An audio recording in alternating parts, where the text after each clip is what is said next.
That was the record before us, and here we are, pre-recorded, because we did this a few weeks ago, because we're not here at the moment, are we? We're away in that. I'm Ricky Gervais, with me Stephen Merchant. Hello there. And Karl Pilkington. Well, he's not actually with us. No. He'll be in some of the best of clips that will be coming up shortly. Yeah, this is just us, isn't it? This is just us. We did this, when did we do this, Rick? A couple of weeks back. Hold on, what is it? It's the 27th today. Yeah, I enjoyed Christmas. I loved Christmas. I loved Christmas. I had a great time. What'd you get? Loads of presents. So did and I. I'm glad they made it to number one. I'm really glad. Stroke, he, she. Yeah, I'm really glad that the pop idols, Cliff Richard, Westlife, made it to number one. Bo Selector. Yeah, just delete that. Yeah. Okay, well, we're going to play some of the best of, some of the greatest moments of the last 3 weeks. Yeah. Ever heard on XFM 104.9. What about this? Do you remember this one? Oh, which one is it? All right, so here's the first bit. Right, there was this. This is what it's like about getting presents and stuff, right? With my mum and dad. Go on. My mate Colin, right? Colin Makin? No, Colin Bailey. Oh, right? yeah. He had a little Sinclair Spectrum, right? Yeah. Computer, Yeah. which was like the thing to have at that time, right? Yeah. Used to always go round to his house. The deal was Not the one you had to play through the window because you weren't allowed. No, that's another lad. Oh, right? yeah. This is a different lad, and the deal was he came to our house and my mum gave him a pie, and then I'd go round to his and I'd stay there for a few hours playing, Hungry Horace and stuff like that on it. Sure. Right? Now, my mum and dad knew that I really wanted one of these computers, right? So I waited about a year. Came round to Christmas Day. I thought, I reckon might have one. Turned out they bought me the wrong one. They bought me a ZX81 instead of a Spectrum, right? And Christmas Day, I'm there trying to load the games up. It's not working. I'm thinking, what's wrong, right? And the thing with me when I was a kid, I used to get quite sort of agitated. This quite is the moment. right? I found out that it needed a RAM pack to make it work, right? Looking in the thing and it's saying, and make sure you put your RAM pack in the back. And I was like, oh, where's the RAM pack? And my dad's going, I don't know, I've got you the main bit. That's it. So I was that wound up, I just was sick, right? Just sick. I didn't feel sick or anything, I just was like, oh God. Went to the sink, just sick. Because I was that on edge about it. I said, come on, we've got to get one. And my dad's like, Tandy's shut. We're not gonna get anything today. Ruined again, Christmas Day. That was after the year when my train set got blown up by our kid. The following year, no RAM pack. And now you ask me why don't I get good presents? He's scarred. He just I'm gonna die. Honestly, I'm gonna die. He's just screaming sick. Yeah. There's no RAM pack. Did you get to the bottom of it? Why wasn't there a RAM pack? You have to buy them separate. Oh, It's one of them okay. cons. What do you mean I can't play Frogger? Oh no. So, wasn't there another incident when you threw up? Spontaneously threw up? Oh. Through sheer anxiety? I do get it. It's not so much now because I've relaxed a bit, but as a kid I used to be quite on edge all the time with certain things. Do you think that's what happened to your The cat wind. that kept being sick? That it didn't get the food it wanted, and it just threw up? Do you remember that? Yeah. God, so they shaved it. No, like, again, I spoke to you in the week, and I had much better things, like when I tell you about Brian Blessed climbing Everest, and for some reason it made him, it played havoc with his belly, and he followed through and he had to clean up. Shut himself? Yeah, using ice and snow. Why are you telling me that Brian Blessed... in what way is telling me that Brian Blessed shit himself once in any way educational? Because I was saying how he was climbing Everest, right? Right. I give it to him, he's an actor and that, but he gave that a go. Yeah. Right? It played... What's the point of that, you'd say, wouldn't you? You'd say, God, he's So he's alright. Me doing a boxing match for no reason is rubbish, but him climbing Everest and shitting himself... Yeah, he did that. It's commendable. Right, and he's only going to, go and do it again. He's going to climb it again. Yeah, but he might not shit himself this time. Yeah, but what's the point in going? Nothing's changed up there. Yeah, good point. Yeah, It should be. Well, it has. They've probably cleared it up by now. Like, but it's slip on it. I can't even be bothered. Read about Brian Blessed. Is it actually true, or have you libelled someone else? It was an interview with him in it. And what did he say? Come on, what did he say? He said I climbed Everest and I played havoc with me belly. Let's talk about it next week. We've really run out now. Oh, you're a fool. 3 holidays Carl's had this year. last year. Yeah. I'd love to have 3 holidays. You've got to start putting the work in I there. had 2 holidays then. No, you had 3 holidays. You went away with Suzanne and her parents. Yeah, well, that doesn't count. It does count. If you book 2 weeks off the firm, you go away and you go, how was your holiday? Go, well, it didn't really count. It wasn't a really good holiday. Can I have them days back, please? My New Year's resolution is to be nicer to you, but Well talk done, sense. you've already broken that. No, but talk sense. Talk sense. You've had 3 holidays this year, and I'm just saying, you're in your 30s now, and 30s is when you should be really putting the work in. That's true enough. To reap the benefits in your 40s, 50s, 60s, 70s, 80s, 90s, and 100. Karl, what's your New Year resolution? What about think before you speak? It's worth. I mean, See, I'm consider it. allowed to laugh. I'm allowed to laugh at things other people say, Carl. That one, that is a good suggestion. How was your holiday, Carl? It was all right. Right, brilliant. But that I don't see on the ratio of good to bad in Karl's mind. That might be amazing because we never It might hear be him amazing, singing the mightn't praises it? of anything. I'll tell you what. Can we have a cracking little tune and then come back and hear about Carl's holiday? I'd love to do that, Let's really. keep it tight. Love to Tear Us Apart by Joy Division. Now I can't put my finger on it, but that doesn't sound like the original, and it's off a compilation. It sounded a bit fast. I think the vocal was slightly different. If anyone can, put me out of misery, I think it might be in a session of the time or something. Karl, is it a New Year resolution for you? Another one. Maybe when we ask you to get a song, get the original single version. I could be and wrong, not some obscure but session. Yeah, it does seem different, doesn't it? Very odd. Yeah. Yeah. Maybe we just remember it wrongly. But anyway, that's XFM for you. 104.9, I'm Ricky Gervais with me, Steve Merchant. Karl Pilkington. Karl, you went to Lanzarote. Yeah. People said don't go to Lanzarote. They told you it was Lanzarote. They told you, were they right or They wrong? were right, yeah. Really? Yeah, it's a bit ropey, yeah. Is it why? Just, out there. If it wasn't for the volcano they had, it'd been knackered. That's their big draw, is it? That's it, basically. That's all they've got going for them. When you landed, was it really hot? Were you quite excited? You were thinking this is It was okay? warm. It's we can't complain about the weather. The weather was all right. Sure. You know what I mean? That's what I went for, but it'd be nice if there just was something else. Yeah. What did you do all day then? Did you read your ritual book? No, I didn't read that. I read that book. Do you know the book that I bought and all the chapters were messed up?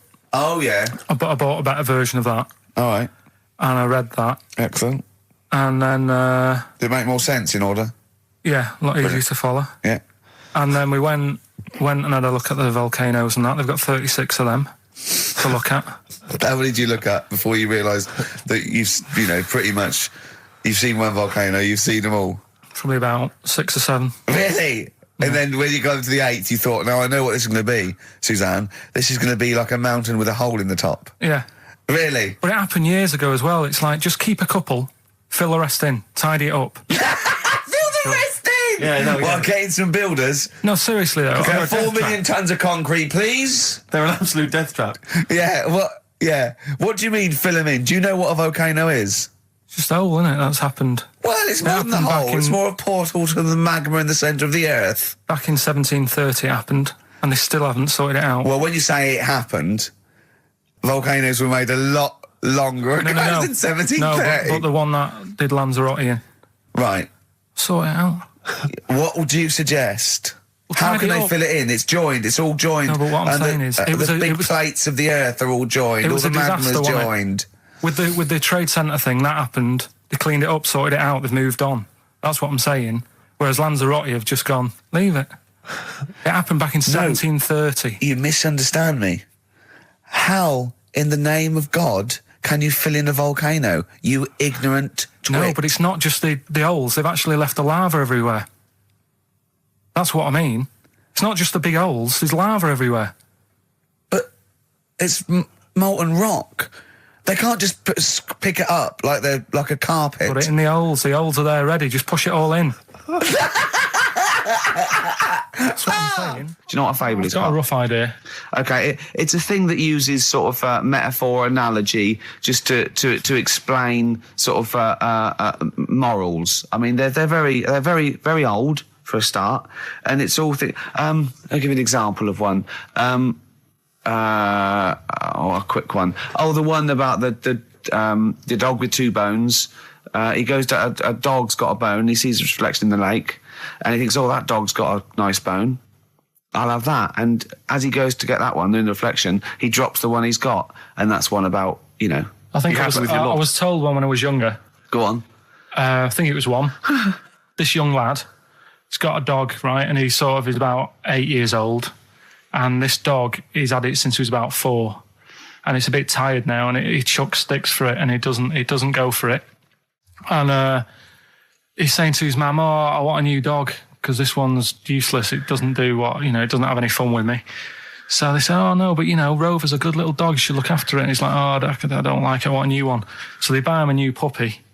And it's running around, yapping about, and he's loving it, and he's playing around with it in the grass. And then one day he goes to the park and he's messing about and rolling about with it, and he falls into the lake, right? And the little puppy's like yapping at him, and he's going, help me, little dog's yapping. And then the old dog comes and gets his collar, and it pulls him out of the lake, and he goes, "Oh God, you know, why did I forget about you? You're the better dog." And he loved that one again rather than the puppy. I got a feeling that was Lassie. Well, yeah, that was an episode of Lassie. What's the moral? What's the moral there, Karl? What's that telling? What's that explaining through analogy? Sort of, don't forget the old. Look after old people. I remember there was one I heard once about a young boy who got trapped in a lake inside a cage. But he loved his trainers so much. He wasn't going to get them wet. But even though he had to get out there, and even though he thought that was the important thing because it's material value, he actually drowned, and the trainers were no good to him then. That was Bowie and Waterloo Sunset. Love that. Love the original. Love Bowie. Bowie was my gig of the year. These are my singles of the year. These are our clips of the year. I'm Ricky Gervais, with me Stephen Merchant. We're just picking some lovely little bits and pieces. Do you remember when we talked about this?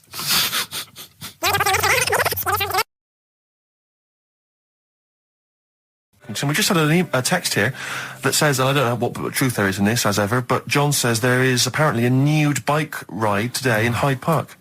Now, I can't believe that's the case, because I don't think it's allowed, is it? You can't ride around with your veg, can you? I don't know.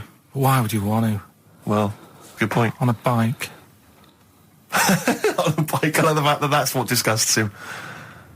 I want. Do you know what? If we did appeal for a nudist to call in, I'd want a very specific sort. I want a German nudist, a middle-aged man called Helmut. Okay. If there is any, or the closest one to it. So I want a middle-aged man from Germany. If your name is Helmut, you're in. But I'll accept Hans.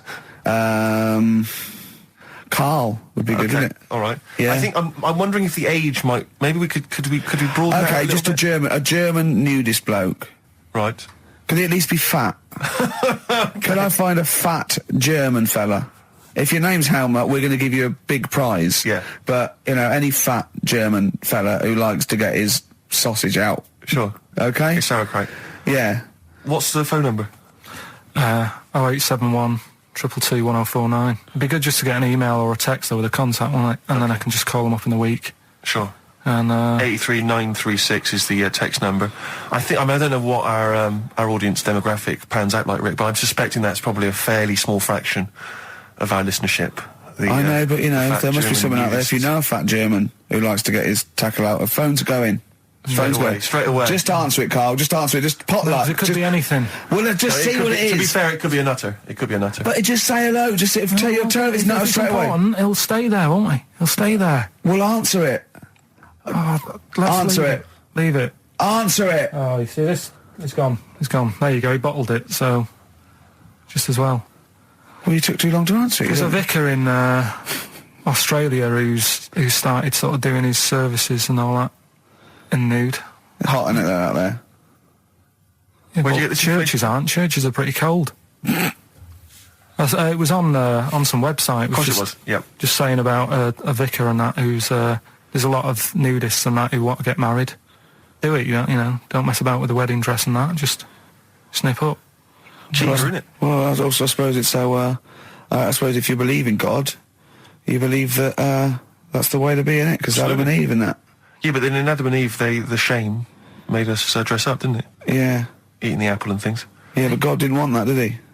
No, he wanted to see it all. He was loving it. You don't know ahead of time getting a knife full of all of that, and then the snake cover yourself up. Stitched him right up. What exactly is there then? Is it just a kind of moon-like kind of surround with just kind of dust and rock? That's exactly what you see. I was there when the Mars thing went wrong. Yeah. I would have just sent a camera crew there, filmed a bit of that, right, and say, here we are, this is it.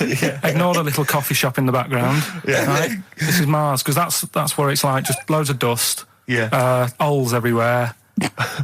Tidy it up. Little round-headed aliens complaining, whinging, just like Mars. Yeah. So, is there what's the best bit about the holiday? Come on, pretend you're Judith Chalmers. I have been doing. I would have done all. I would have said that. Don't bother. Right. I mean, the hotel was good. Yeah. That was all right. What was that like? It's all right. Just clean. That's all you want, isn't it? See, that's not quite what Judith Chalmers does. She doesn't go, what's the hotel like? All right, yeah, clean, isn't it? All right. What was it like? What was it? 3-star, 4-star? Did it have a swimming pool? What was the room like? Yeah, had a swimming pool and that. Yeah. Yeah, it's good. I think it was one of the better ones on the island. Okay. Nightlife? Wasn't really. And there was a bar. There was some bands playing. Yeah. Not very good. Food got a bit boring. Yeah. It was always the same food every night, but they sort of themed it and made out as if it was different. So, like, on Mexican night, it'd be chicken with a nacho on it. Right. And Chinese night, sort of chicken with a little prawn cracker on it and stuff. Sure. But that got a bit boring.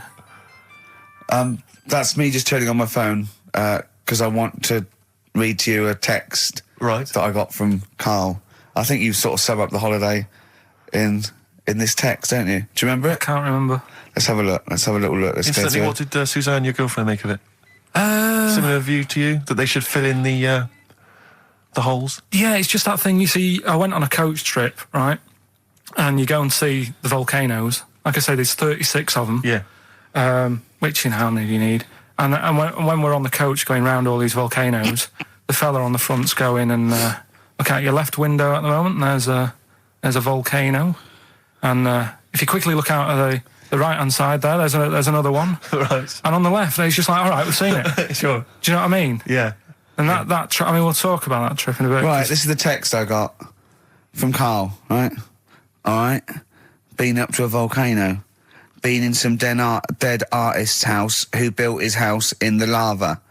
They said they would show me science with volcanoes, but all they did was chuck some water in a hole and it shot up in the air.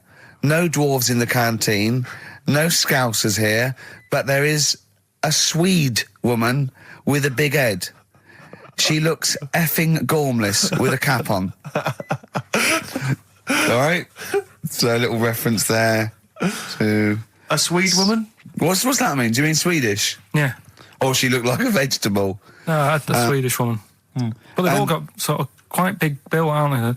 And I sent him a text. Oh, well, it's just good to be on holiday because, I'm working. He sent back, so am I. Just been watching Sky News. There is a school for monkeys who want to get a band together. Is that monkey news for later?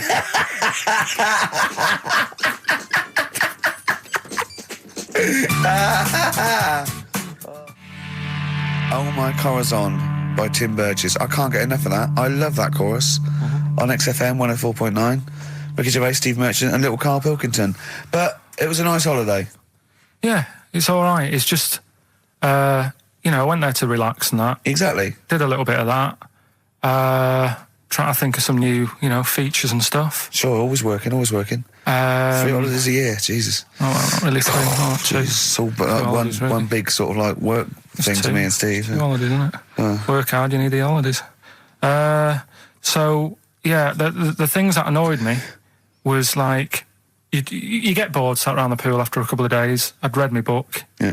There wasn't much going on the... Not even any crabs to throw sand at, was there? No crabs or anything. They wouldn't bother with Lanzarote, right?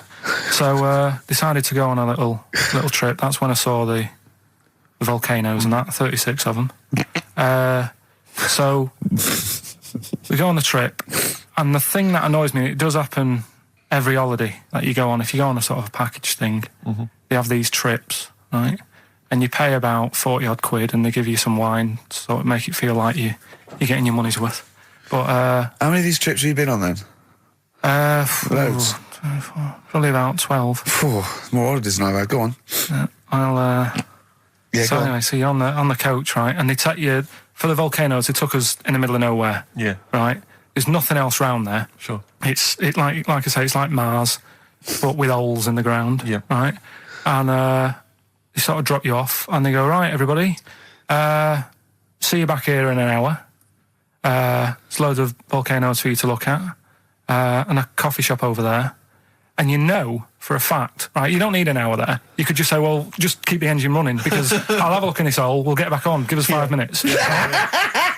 Don't need an hour. Absolutely. But you know that they've got something going. It's a backhander, definitely. What, with the coffee shop? Definitely, yeah. They go there.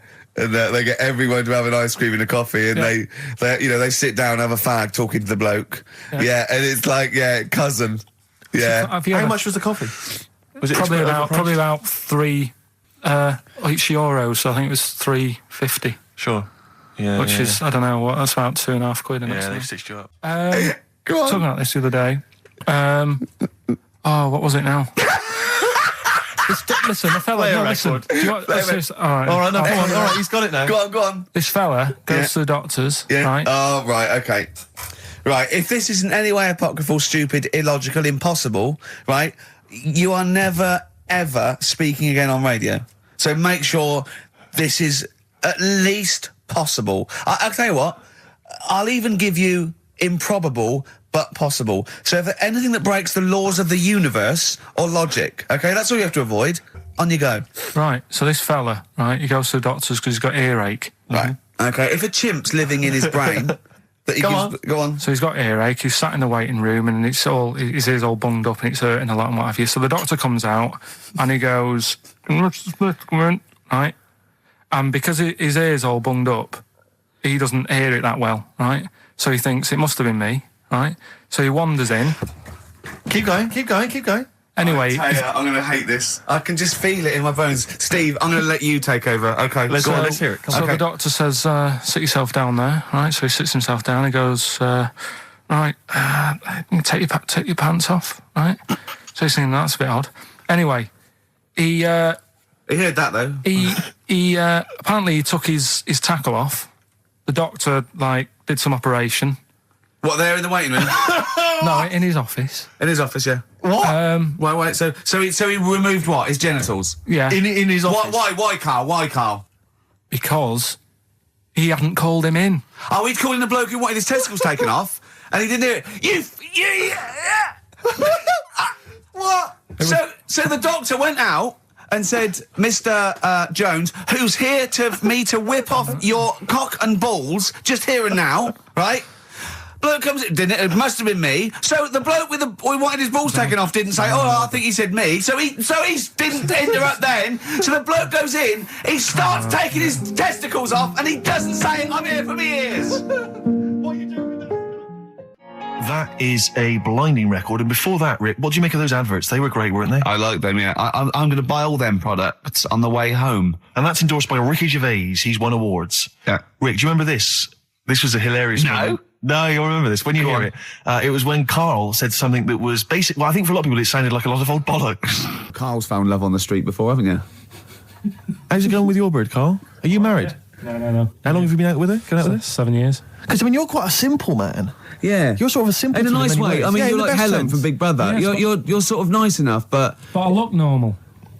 Well, yeah, you sort of do. But you could be one of those that just suddenly go mental with a pen. Yeah, do you know what I mean? Stab people through the eyes. Yeah, you sort of look normal. But if I wouldn't really want to wind you up to a point of frenzy. How did you meet your girlfriend? Through work. What, through her work? What, you phoned up and said... We worked at the same place. Oh, you're right. Yeah. You're quite an enigma, aren't you? Could you give us more on that? At work. You met her at work. What, she came in selling sandwiches? She was going through the bins outside. What do you mean you met her Why at are you work? having an attack on me? You're the one who's sad and lonely. Oh, he's done you again. Yeah, but what I thought was interesting was I just scratched at him and he just went mental. Yeah, no, it's like but a bear caught in a trap. It's funny, isn't it? You'll never learn. Carl. No, I was just interested to find out what the story was, because it might be a really romantic story. Well, it's not.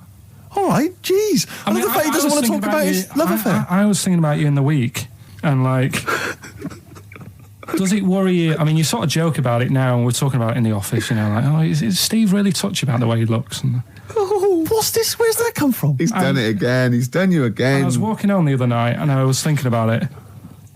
And do you worry that when you're old, you will be on your own? You did start it though, didn't you? Well, Carl, I'm glad you brought this up.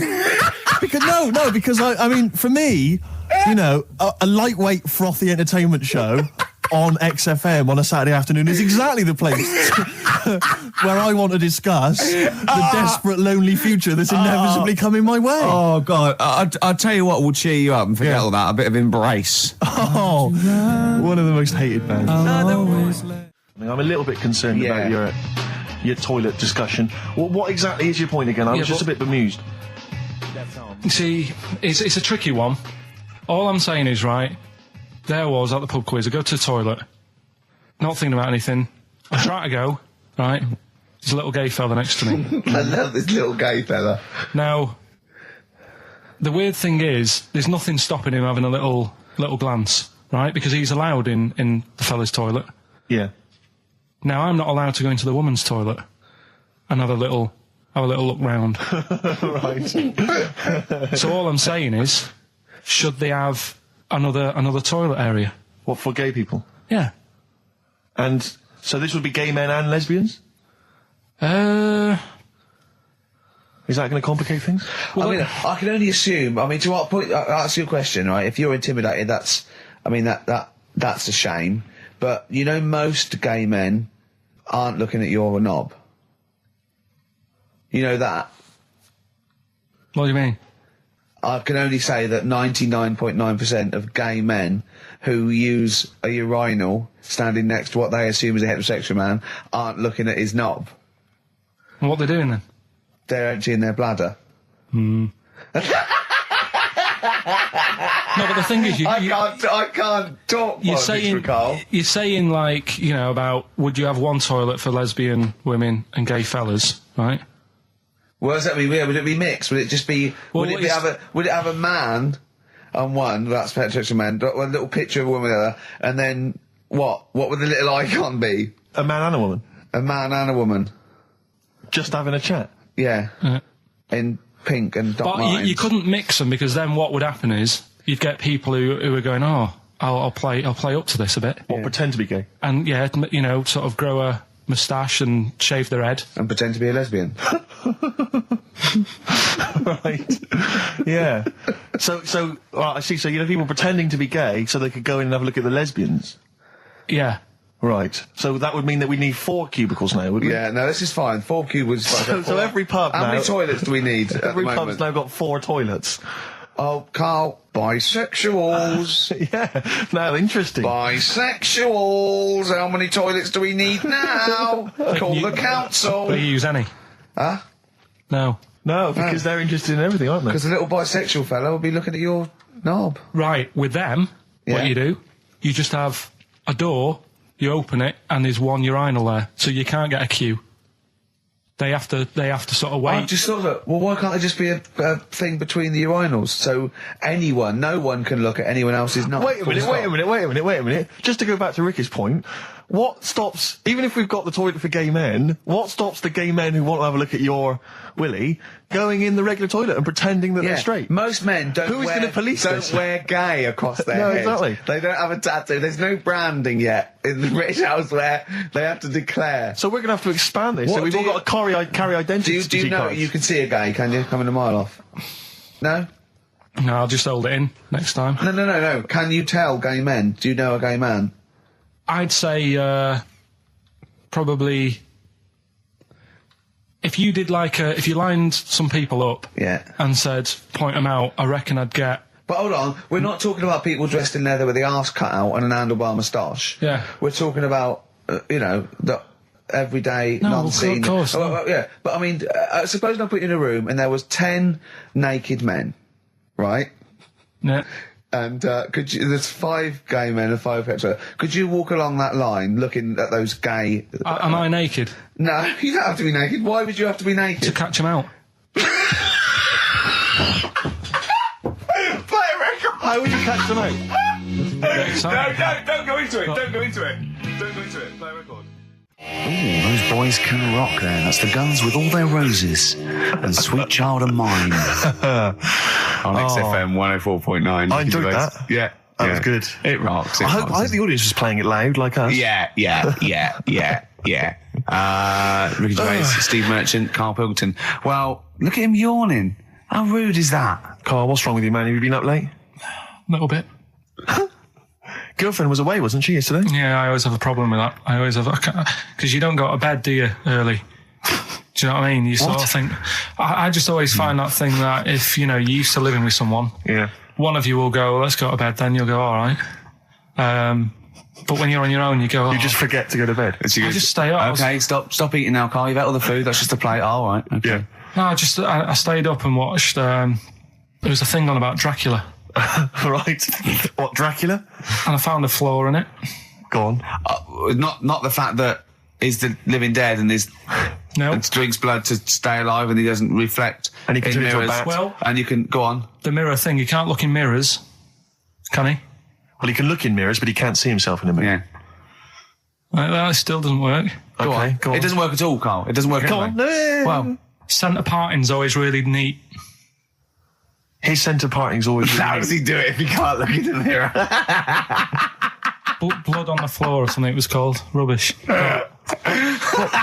I love the flaw in the Dracula film is that his centre parting's too neat. How did he do it without a mirror? Oh. Was it a documentary about Dracula? No, Yeah, there was... the real Dracula. The real Dracula. Yeah, the real Dracula. It's just a film. It had blood on the floor or something it's called. Yeah. It's rubbish. We had a little lunch yesterday, didn't we? We did indeed. That was a nightmare. Yeah. I hate going out with you two. I was explaining to Carl, right? I like to excite Carl's imagination, right? And if it involves chimps or monkeys, all the better. Brains he likes, parts of the body, deformity. I know where to, what buttons to push. And I told him about this thing. I don't know if any of you out there know about this, but there's an experiment they did in the 50s, a clinical psychology experiment where there's your 2 hemispheres of the brain, okay? They're joined by a thing called the corpus callosum, right? Which is just a little flap of skin, like a little scarlet lead that joins your 2 hemispheres. And what they did, they cut that in half, and they thought it was a cure for schizophrenia, but what it turned out to be, or epilepsy, I think, I can't remember, was that your 2 sides of your brains didn't function together. You couldn't get information. I was telling Carl all this thing, and one of the things I told him was that they did it on a monkey, and it fought itself over a nut. Like its right arm was connected, by its left lobe of the brain, and it was fighting over itself. And Carl went, instead of thinking this is amazing experiment, he went, would it have been happy if you'd given it 2 nuts? Yeah, I know. Well, you started off by explaining it, and I remember you mentioned, because I was watching the 2 of you as you were describing it to me, you said, of course, one side of the brain deals with symbolism, and as you said the word symbolism, I noticed Carl drift away from looking at you, pick up his mobile phone, and start pressing buttons randomly.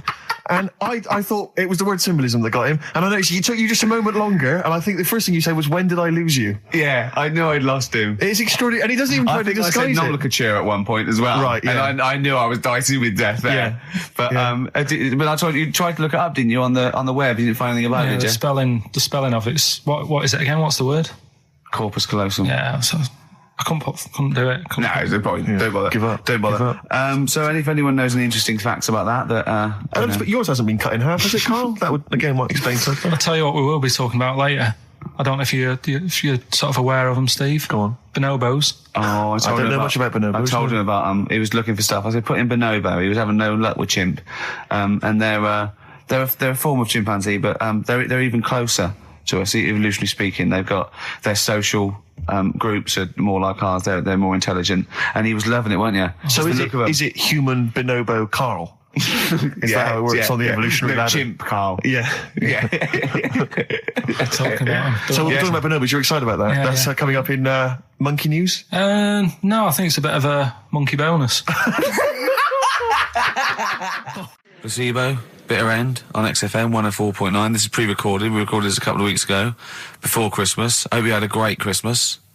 If you didn't, not our fault, really, is it? Nothing to do with us. Wouldn't have thought we'd have. We're well over time because we've got plenty of cash now, thanks to a lot of you who probably bought the Office DVD. Yeah. Probably got And that if you in haven't stock. yet, and you've maybe got vouchers or money, still available. Still there in the shops. Still available. You can still make it the best-selling DVD of all time. Please. Please do. Yeah. Please do.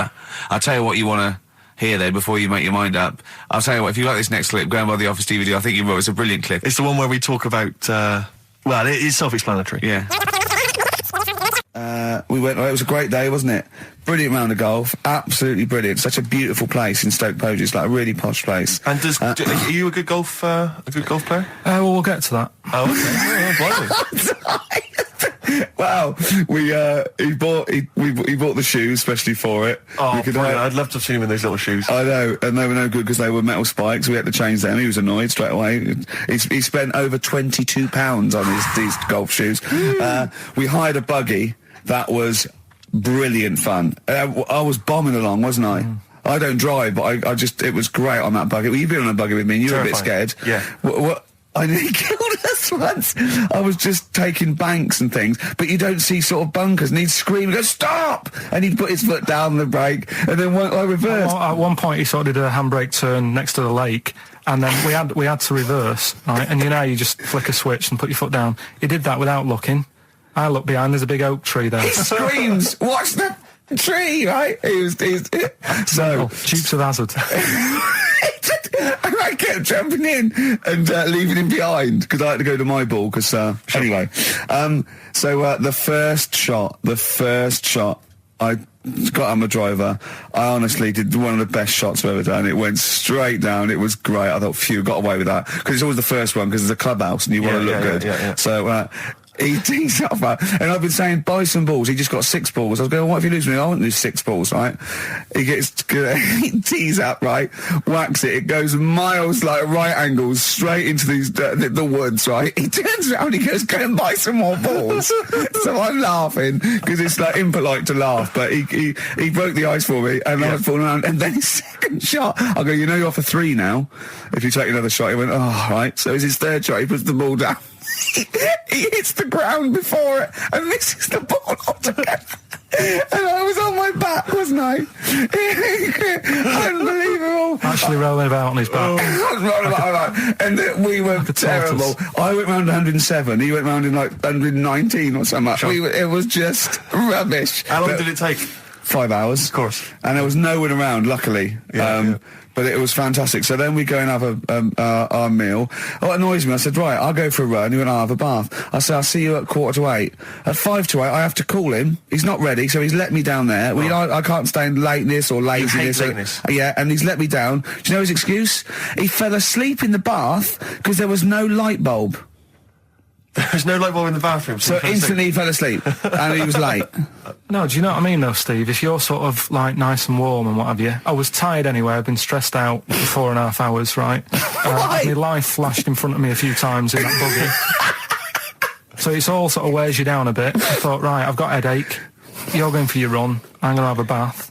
I walk in, put the light on. For some reason, it didn't come on, but I thought, it's all right. I'll just... doesn't matter. You can have a bath in the It's summer, so it's light anyway. Well, there's no windows in the bathroom, so...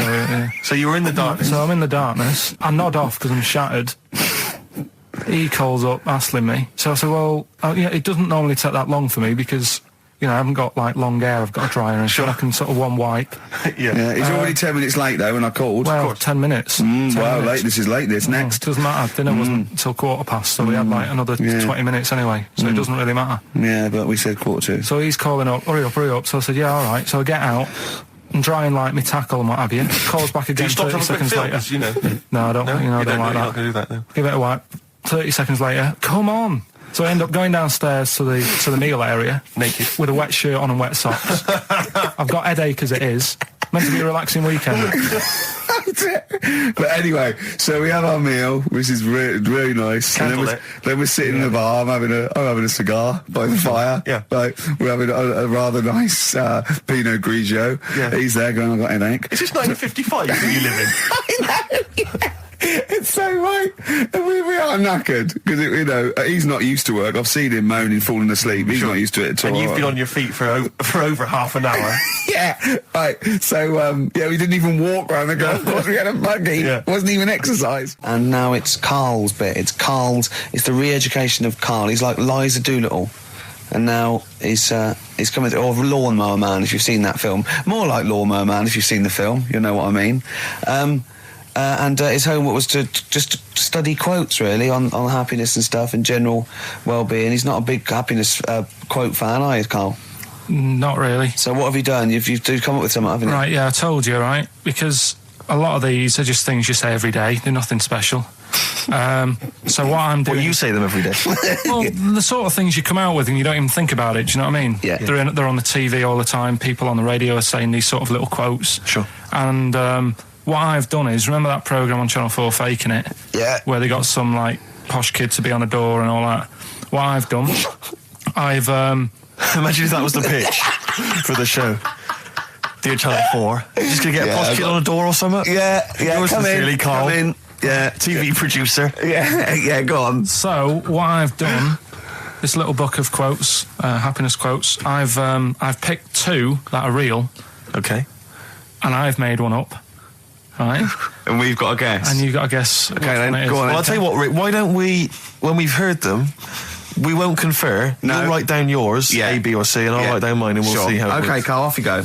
Right, and just because I'm looking at this book, it doesn't mean I'm actually reading. No, I know. Don't worry, we're clever. No, we know, we can't see yet. Like, call my bluff. Yeah, go on then. Nothing is worth more than this day. Okay. Yeah. Yeah? All right. Yeah. The way I see it...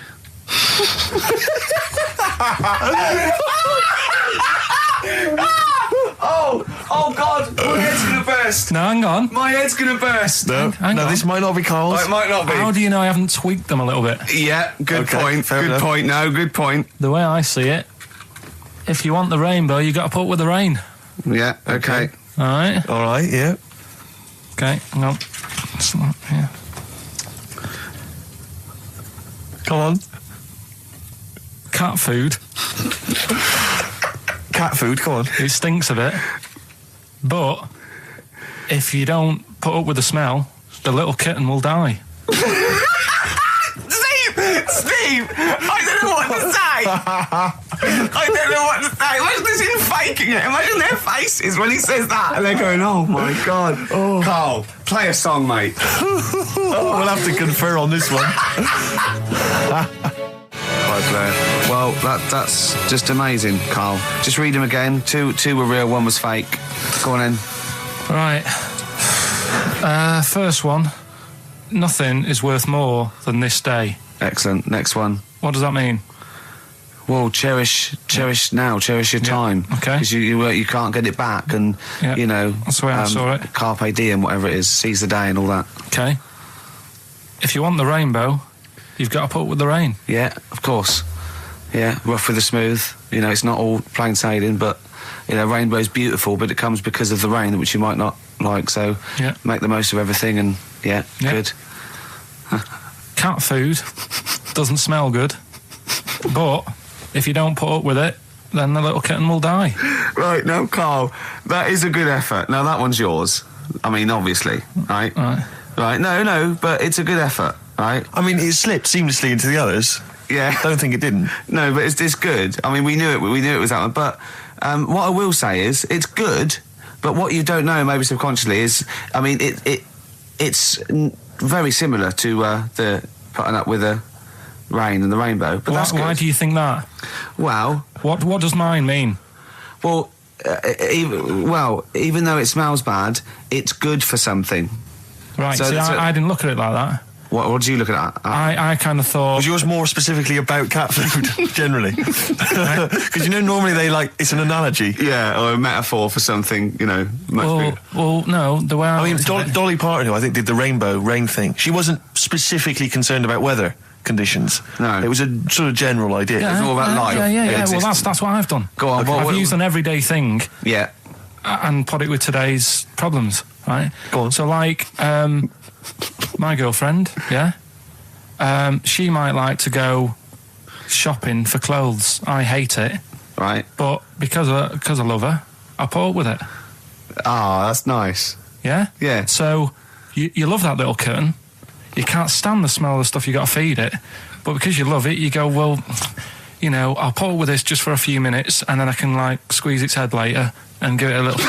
Sorry! Squeeze its little head. Yeah. Yeah, well, that's just the thing that I do with cats. Put it in a bag and drone it in a lake. I can feed it and then I can throw it against the wall. Exactly. So you didn't see it like that, did you? No, that's very good. So it's about love, is it? It's about putting up with the bad things for something you love. Yeah. Well, that's nice. But that's very Karl, good. you seem now to be convinced and rather smug that you've tricked us and that you've fooled us and that we didn't understand it. Well, I say that's your fault, not ours. No, it's not, though. I mean, look, that man in Forrest Gump, he was a bit of a nutter.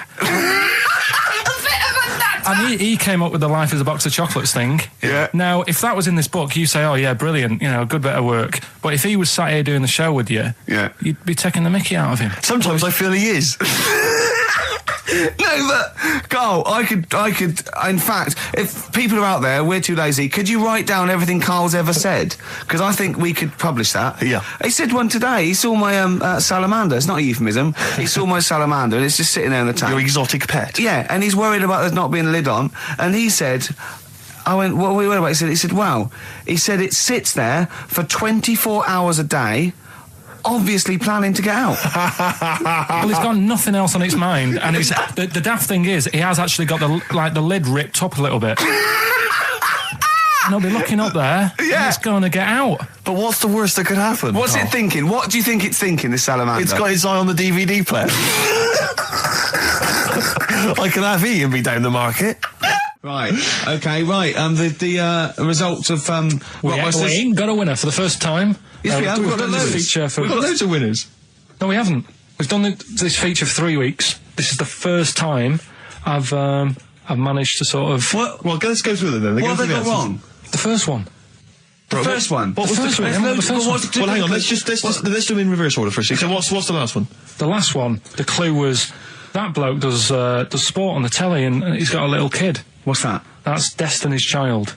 Des, who does ITV Sport, that's has got terrible, a tiny man. child, right? No, terrible. that's fine. Yeah, They got that. okay, Destiny's Child. What's the middle one? Well, the middle one.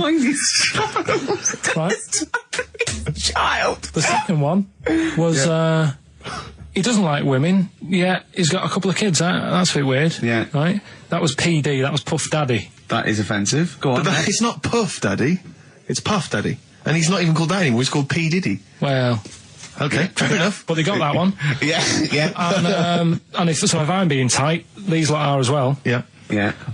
Tight means something in Manchester. Go on. Right. And the first one that they're having problems with, I don't think them birds should be allowed in this area. Got it. Boyzone. It's not Boyzone. What's the clue again? I don't think them birds should be allowed in this area. That is perfect. A boy zone. No birds. No women. No women, yeah, birds, right? A boy zone. Sorry, Karl. If that isn't the answer, their clue is better than yours. That is brilliant. What was yours? Boy zone, it works perfectly. What's your answer then? Bangles. I have no idea what that means. Like seagulls. So you don't want them in this area, so you're banning them. Bangles.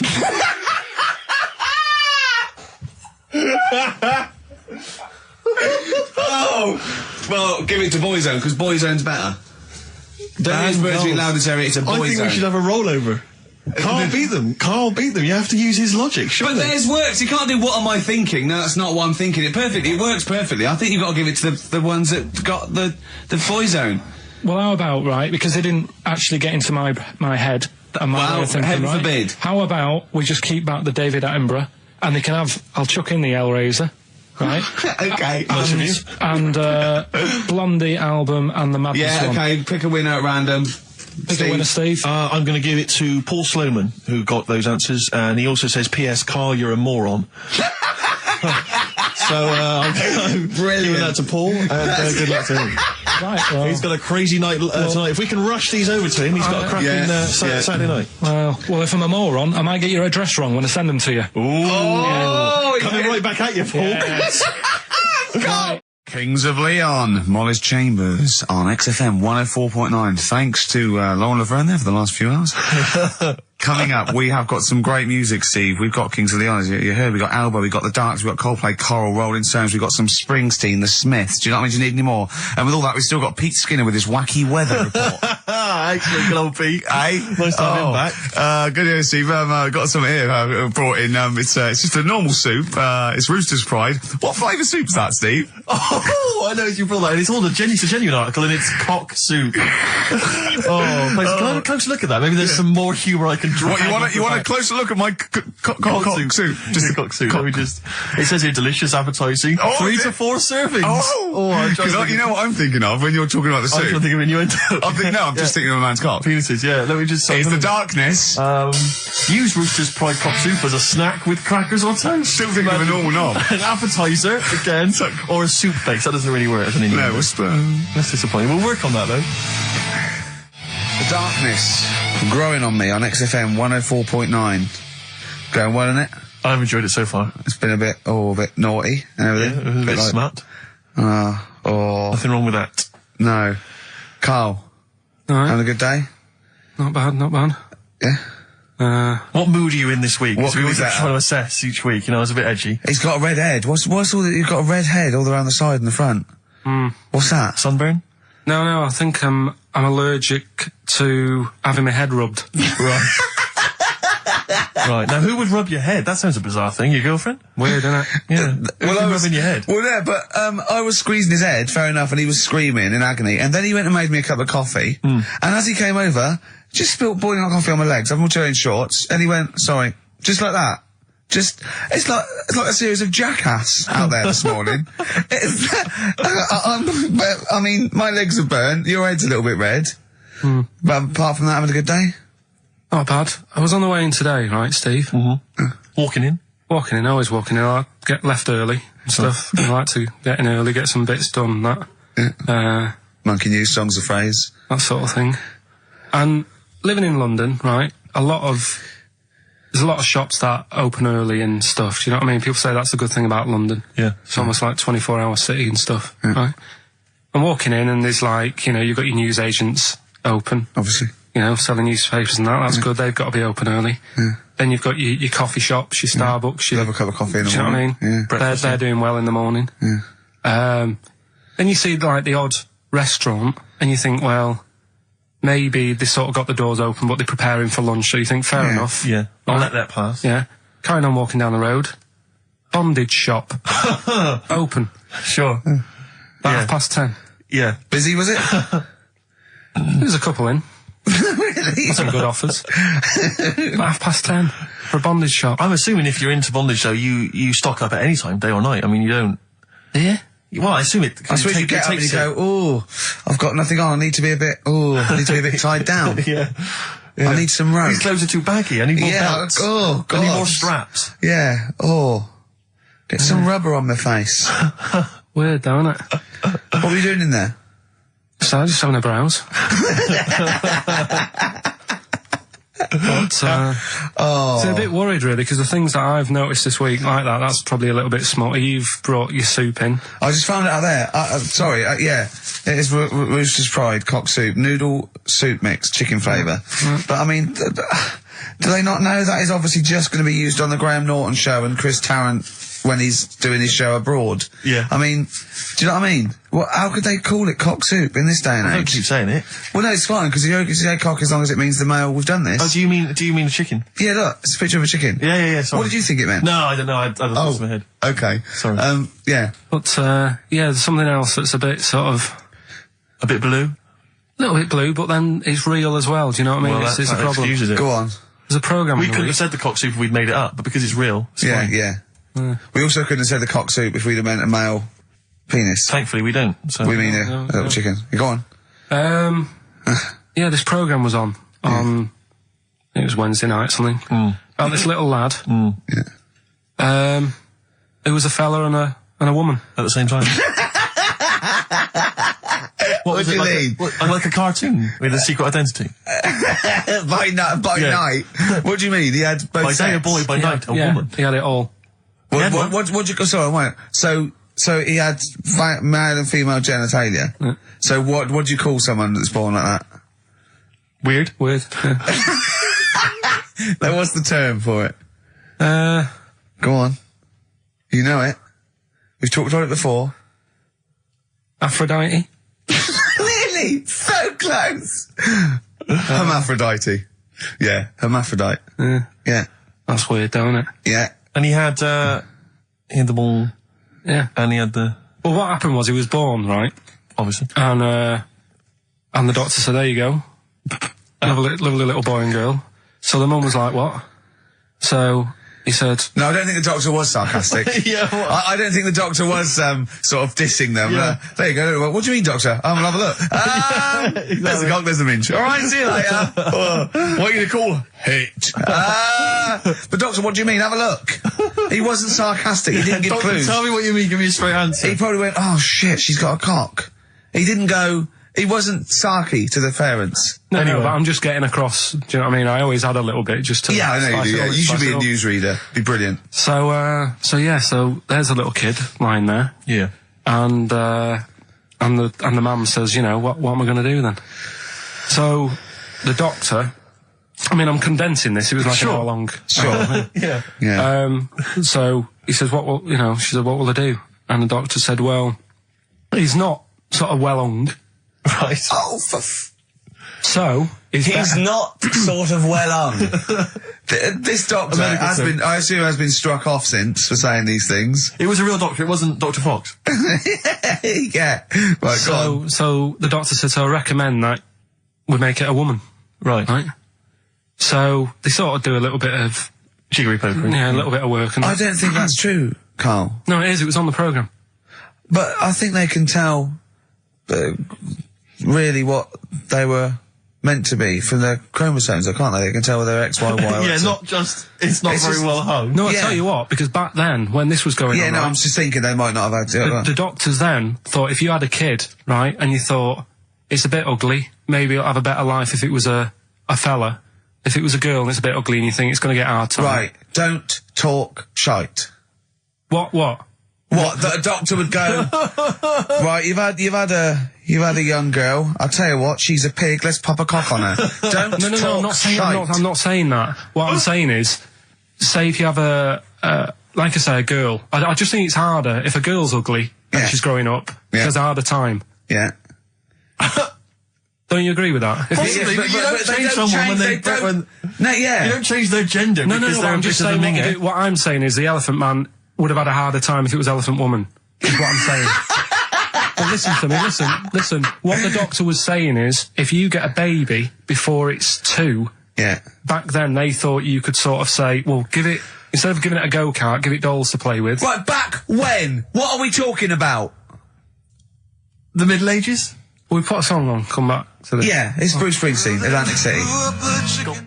Bruce Springsteen, Atlantic City, on XFM 104.9. Okay, look, have another go, Carl. What were you saying? As an hermaphrodite, yeah, he was born both sets. The doctor said he's not well hung, let's lose that. Let's get rid of that. Let's make it it a into a woman. girl. Okay. I'm with you so far, go on then. So, anyway, gets away with it a little bit in the early years. Right. Starts going to school, gets away with it a little bit, Sure. right? But then, do you know when you get to that age and your head goes all funny? Like when you're a teenager and you sort of, I don't know, your skull goes... Mine never did. What are you talking about? No. What That's do you sort mean of your head goes all teenage funny? years when you look a bit odd. Do you know what I mean? You go from being quite a good-looking person and then your body starts growing. At a different rate, so you never know till 21 whether you're going to be a looker or not, or whether it's just... Yeah. I know, Right. go on. Yeah, I'm still waiting.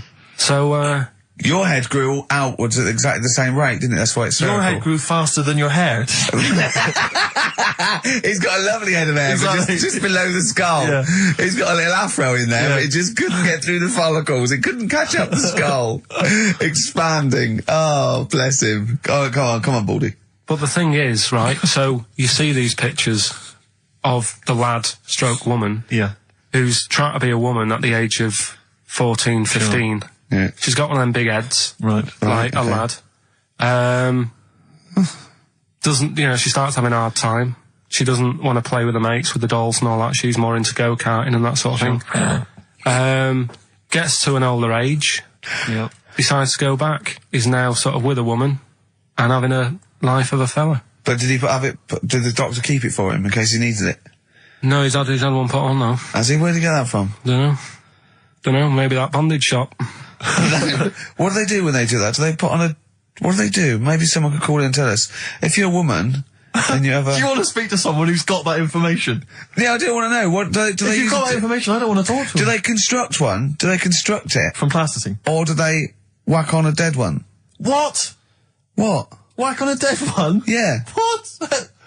What? That's not, it's not, what do you mean? No. When a woman has a knob put on Yeah.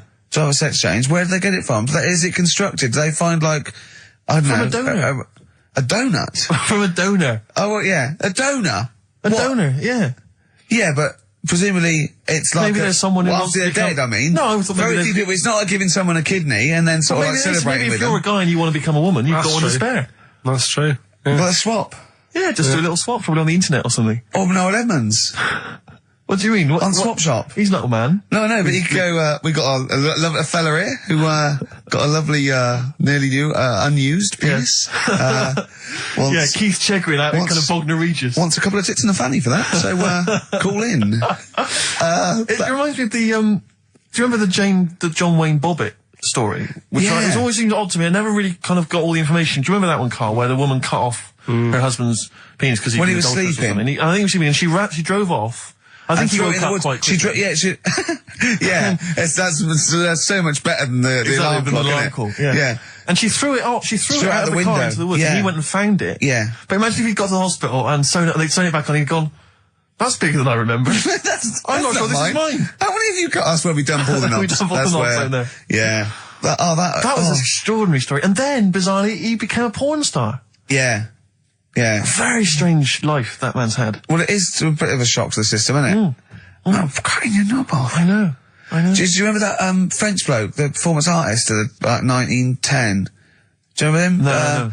He, as a performance art, in a theatre, he cut his knob off to a crowd of people.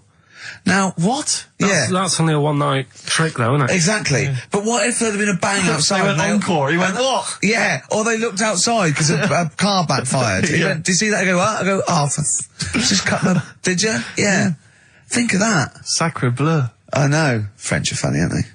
Cutting your knob off for your art. Weird, isn't it? Longview. Further on XFM 104.9. As we're having so much fun with penises, I thought perhaps I should just mention... That's a slogan. We should just mention this story, briefly. It's in the paper today. A Russian is selling what he claims is Hitler's mummified penis for £12,000. Yeah. Ivan Zadurprov says his ex-Red Army soldier dad hacked it off as a souvenir after storming the tyrant's Berlin bunker after his suicide in 1945. Yeah. Not... You why did he wait till now? He's found out that, that might get a bit of £12,000. £12,000. Which doesn't seem a great deal. Doesn't seem a great deal of money, really. Well, it's useless, isn't it? True. You're not going to be able to use it. It's not going to be able to... It's not going to be a donor. Imagine that if you walked round... Yeah, you'll never... making love to a girl, you'll never believe who this is. Yeah. You never believe who's doing you, love. Exactly. This is going to freak you out. This is, just relax. Okay, sit down now. Was that I got all a little right? surprise for It was you. brilliant, yeah? So you enjoyed it? Yeah. Right. Are you a fan of the Third Reich? Exactly. Well, no, awful racist. Okay, let's go a different tack. Yeah. You did like the sex. I love the sex. Okay, then. Yeah, it's not going to be Hitler's knob, is it? But, I like the idea that, I mean, you're in the Red Army. Yeah. You've just stormed Berlin. Yeah. 1945. You crash into the bunker. You've gone through terrible. How you've lost 20 million comrades. Unbelievable. Oppression It's been everywhere. going on for years. You're in there, you see the man. Here he is, he's dead. He's dead, the figurehead and leader of one of the most despicable, You turn to your friends, there's a tear in your eye. Yeah. And your immediate thought is, I ought to chop off his todger. Yeah. Well, no, I said Bagsy. I said Bagsy is Winkle. I said Bagsy is Winkle outside. Whoever it was. Yeah, I didn't know it was going to be Hitler. Brilliant. It's just, I can't, it just doesn't make sense. It's ludicrous. And I don't know how is he expecting to prove this? Because I want some proof. Well, I think that's why he said that. He probably started off with, I've got Hitler's face. And they went, brilliant. Oh, let's have a look at it. What do you mean let's have a look? Well, just check Hitler's face. 'Cause obviously I know what he looks like. Oh yeah. No, it's not. Yeah. You know what? No, it's not his face. What wouldn't you know what it looked like? Well, I mean, no one's ever seen his genitals. That's what I've got. Yeah. I've got his. It's got a little swastika on it. Is that proof, is it? Yeah, little Have you got his ball? Well, no, the Albert Hall's got one, his mother's got the other, so I don't know. See, the Albert Hall, I would have thought, would probably be paying that £12,000, because apparently they've already got his ball. Yeah, they got one of his balls. They got one of his balls in the Albert Hall, his mother's got the other. Yeah. But if they got the Todger If they can track down the one his mother's got, they would have a complete set of Hitler's... I'm just hoping it doesn't fall into the hands of some kind of crazed genetic scientist. What, I could clone it from his knob? Could clone Hitler. Back to... I don't even want to think about the future if that's the sort of way we're going. Exactly. If that's the sort of way we're going, Carl, I'd rather not know about it. What do you make of it, Carl? Weird, isn't it? It is weird. I mean, I don't want to go on for this too long. We've probably got about a minute left for the first half hour, and I reckon should can this sort of... What, 30 minutes of genital talk? But That's enough just on a quickly, Saturday afternoon? There's one in a museum. I think it's like that London museum. What? One what? Well, do you know like how people are buying weird stuff and that to put in museums? Yeah. There's this device that, I mean, think about it, years and years ago they used to torture people, didn't they? Yeah. Really badly. Mm. And the device Yeah, that they've got... there's no real good torture, but go on, I see your point. Yeah, but this device, right, think about it, you've done something really bad years ago. Yeah. Right, and you're thinking, oh, what are they going to do? Do you know what I mean? Could do anything here, it could be the end for me. The device they've got is this thing that you put on your bits, as a fella, and it's sort of metal, so it means you can't sort of, you know, get excited. It puts a stop to you, sort of... That wasn't a torture device. I think it was a Victorian thing to stop adolescent boys wanking. They used to have things like wrist things as well with, like, spikes on them. It's not a torture device. Isn't that? Well, not really. Imagine that being captured by No, right, you're never going to get hard on again. All right. Not really a torture device, is it? And there wasn't that many nice-looking women wandering about anyway back then, was there? Didn't get excited about stuff. What are you talking about? Well, the filth, it stunk and everything back then. Right, we've covered that. No more of that talk now, right? Let's move on. Filthy, all Victorian women, filthy and stinky. Yeah. Oh dear. Bit of Rolling Stones Yeah, and let's set go up for the it. old songs of phrase. Yeah. Stones, Beast of Burden. We've not played it before. It's an absolute gem. The Rolling Stones, Beast of Burden. Can I just take this opportunity, Rick, to say to Sir Mick Jagger, happy 60th birthday this year, Mick. Happy 60th birthday this year. Yeah. Was it today? No, I don't know. Well, otherwise you'd be saying happy birthday to everyone every day. No, because I don't know Mick Jagger, do I? So I'm just taking the opportunity in case he happens to be listening today to wish him a 60th. Happy 60th, or someone who knows him. What about Brian Ferry? What about Brian Ferry? How's Brian? Well, I mean, he's got a birthday this year. Ferry. I'm not going to wish Brian Ferry a birthday. Happy birthday, Brian. Well. Silence is easy. Star Sailor on XFM 104.9. Right, it's the quiz of the week. If you want to go out and do some shopping, this is probably a good time, and come back again for about 15:15. But don't forget, what I will say is, even though these clues, we're going to do songs of phrase, by the way, where Karl picks out a phrase that he might have said once, tries to find words from songs to put it together. You've got to guess as many as you can, song or artist, I can't remember. But even though you might look at it and go, that's mental, I don't know any of them, you might win if you get 2 right. I mean, I think the winner last week got about 3 out of 3 Well, or I have 7. to be honest with you, I mean, last week, Rockbusters, surprisingly, was a very, very popular quiz. Yeah. It just happened to be awful. Yeah. This one is pitiful. I mean, it's truly atrocious. Yeah. And it really doesn't even have a fan base. I mean, there's no one championing this one, Carl. Last week, seriously, mate, I got about Carl's face. 7 or 8 replies. Oh, God, that's terrible. That was like when you told a kid that you couldn't afford a Christmas present this year. Look at his face. Yeah, he is a bit distraught. Carl, It's like Chris Evans' face when they said they were cancelling Girls and Boys. It's like, look, but I can come up with great TV game shows like that. No, you can't, Chris. Not anymore. Oh, his little glasses slid down his nose. I'm the guy who don't forget your toothbrush. Yeah. What was that money you owe me? No, you owe us. Oh, believe it. All right. So, will I just play it to you and whatever, you Carl? try and work out what the phrase is? Sorry, it's a phrase that might have once been uttered on this show. It was said last week. Oh, right. All right, okay, brilliant. All right. Here we go. I know you're just 16, but looking all of 21.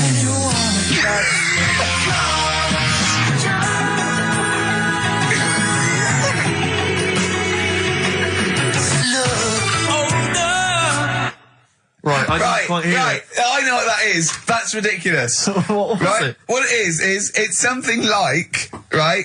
You're only 16, but you look 26. And the Chinese look older than they are, or something. Because he said that the Chinese don't age well. That is mental, Carl. It's the most convoluted, ridiculous, racist piece of material ever to be uttered on radio. Play it again. I know you're just 16, but looking all of 21. That's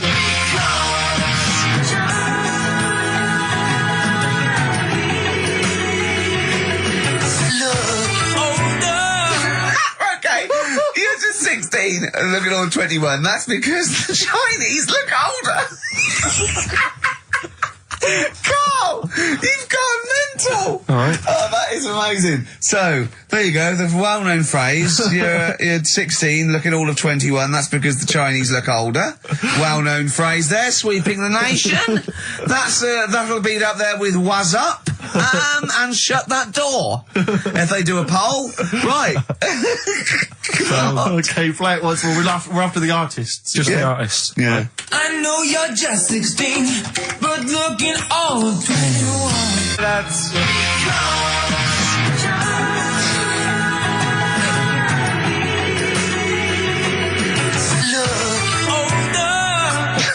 unbelievable. All right, let me tell you what the prizes are. We've got, I assume this is the new album from Mower. Everyone's going crazy for Mower. I've not heard people stop talking about Mower. But there it is. We got the new album from the Webb Brothers, which might be quite good. The Polyphonic Spree album, the best dance album in the world ever, which is ideal perhaps if you're having a barbecue and you've got lots of 8-year-old children coming. The Polyphonic Spree, I look at them and I think, well, you know, you're a pretty good band, but if that album sounds like $1 million, you're going to make that 40 quid each. I know, it's extraordinary. I mean... They're the sort of indie equivalent of the So Solid crew. Yeah, you're not going to make any money. The manager's getting 20%. Exactly, yeah. And also on DVD, Red Dwarf Series 1. So, some absolutely barnstorming places. And if you can identify what artist are using this well-known racist phrase, that's because the Chinese look older. Play it once more, Carl. One more time. I know you're just 16, but looking all of 21. That's...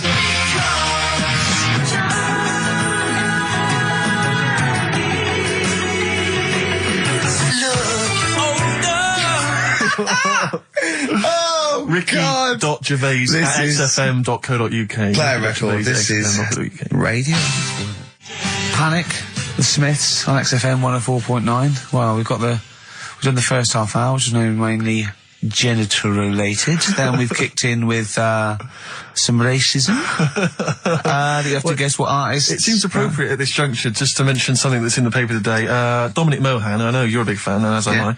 He is just writing about the demise of Radio 1, or as he perceives it, and talking about the Radio 1 breakfast show, and apparently it's lost lots of listeners. And he says, talking of the BBC, it must act swiftly to replace Sarah Cox and look to exciting and inspirational figures like Jonathan Ross, Ant and Dec, Johnny Vaughan, or Ricky Gervais to try and save Radio 1. He's right. I mean... He's right. Has he ever heard this show? What is he talking about? All those other acts, they're dynamite. I can't genuinely... That's someone who said I quite like Ricky Gervais Show, but he's never... He can't have listened. I mean, can you imagine what we just played? Or in fact, can you imagine the last 50 minutes on Radio 1, on The Breakfast Show? Well, we can pre-record it though, so I wouldn't have to get up early. Sure. That's not your point, is it? That's not really it. Your point is the quality of what we're doing, not how early it is. Sure. Get it. What would you provide though, Ricky, do you think, if you went to Radio 1? What sort of... Because I mean, obviously... Wank, oops. I can do all that. Because I mean, obviously our time at XFM is going to basically... I'd be the furry shreddy. Right. Yeah, so I'd get that. Would you have some wacky catchphrase? I think I would. You'd bring back Holy Fook, presumably. Holy fuck, yeah. Oh, ding dong. Oh, hello, it's my little Chinese neighbour. Hello, what's your name? My name is Holy Fuck. Hello. Look at Carl, he's just going, oh, I don't know why you didn't even do the Chinese accent, that's so. Well, that'd be racist. Okay, sure. I mean, yeah, Sure. it's just his name's Holy Fuck, and there's nothing wrong or with funny about that. So yeah, you'd have that. You'd have crazy comedy characters. You'd probably have some wacky quizzes. Yeah. Oh, look, it's Dirty Old Queer. Hello. No, I've not. He's a new character to me. I'm quite excited. He sounds very modern and contemporary. Yeah. A new spin.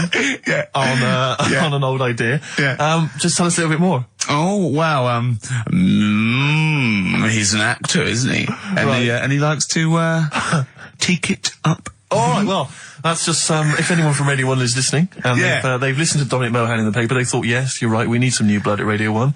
Ricky Gervais has got a myriad of comedy characters. Yeah. Whack, whack, oops. I can do sound effects. You can do sound effects. So... You can probably do funny voices like Chris Moyles, couldn't you? Yeah. Wow. Not as good, but I mean, I can... What about comedy songs like Moyles? Again, not as good, but I mean... Do you remember when Moyles rather hilariously changed the words of This Is My Moment by Martin McCutcheon to This Is My Motor? We listened to it though, didn't we? Unbelievable. I remember when he was doing a competition, this was pathetic, wasn't it? We were listening to, Radio 1 once on our site, and I don't know why, we just wanted to, I think it was research, wasn't it, for the office? Yeah. And, he was doing this, he had to phone in with... We were listening to idiots and... No, I'm not saying that. And he was doing this competition, you had to call in with, some, songs that are golf related. And people were phoning up going, drive the cars. He was going, drive the cars, good. And I was on that phone, I must have wasted about 40 quid, and I wanted to get through and go, hello, Chris, it's not Milesy, yeah. Derek here, I got one. Oh, go on then, Derek, what is it? Something like Spandau Ballet with golf cart and that. And I just wanted to, and I waited. And just, I thought the joke's on us. Yeah. I waited my phone bill just to say something stupid. Oh dear. Oh. His show's better than this. Yeah, anyway, if you've got any hilarious golf-related song titles that you'd like to email in... What's the number? Oh, I'd like them emailing. Ricky.gervais@xfm.co.uk. What would a song title be if perhaps we were doing something about, I don't know, air travel? Yeah. If you've got any crazy ideas, email in. We'd love to hear them. Yeah, brilliant. I've got a thought of another golf one. Okay. You know, Duran Duran? Something down the fairway or something, if they wrote that. Alright? Girls on the putting green? Yeah. Or something? Alright? Yeah. Oh, hello. Have you introduced you? My name's Holy Fuck. I'm Dirty Old Queer. I could do all that. Ding dong. Whack whack oops. Elbow. Fallen Angel. See, they're the odd one out, you see, because of what they're like and who they are and how successful they are, I can imagine saying, will you please welcome to the stage, Elbow. Indeed. But yeah. I wouldn't have. On paper, I'd have thought that was a terrible band name. Yeah. Yeah. No, I know what you mean. There are exceptions to the rule. Yeah. Ladies and gentlemen, please welcome to the stage the Boomtown Rats. Yeah. Yeah. See, I'd have thought that was I mean, I think it is a bad name. It is a bad name. But you can't imagine it happening. Yeah.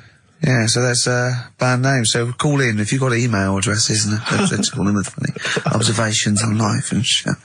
So, well, it's going well, isn't it? That's halfway through. Carl, what do you think? Yeah, it's been alright. It's been alright. Yeah. We've covered a lot of bases. We haven't taught them anything. Not taught them anything? No, I think we taught them to tune into a different station. Yeah.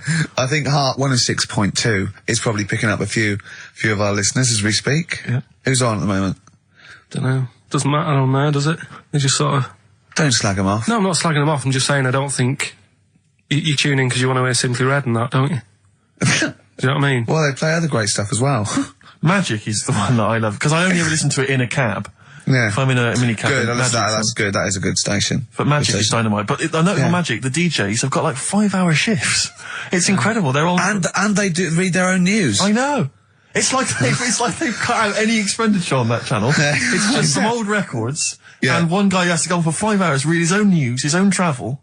There's nothing else. I saw a bloke struggling once. He sort of wants to be a bit of a sort of comedian, and he does one link. It's sort of one 15-second link between each record.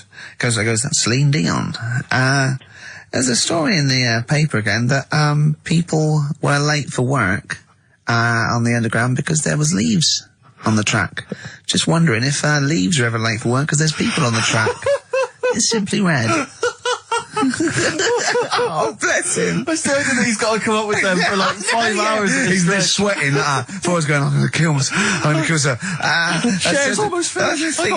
Thinking the story about war on Iraq. I imagine if I can't do this anymore. I can't imagine if humans become extinct. With leaves. Dinosaurs would still around. I don't know what I'm doing. Look at Carl's face when I said that. The man moth. Yeah. They've cloned a man moth. No, but that's the sort of thing I think we need now, right? We've covered a lot of stuff. What, education? Teaching, yeah. Well, okay, what do you want to know? Don't know. Have you got something?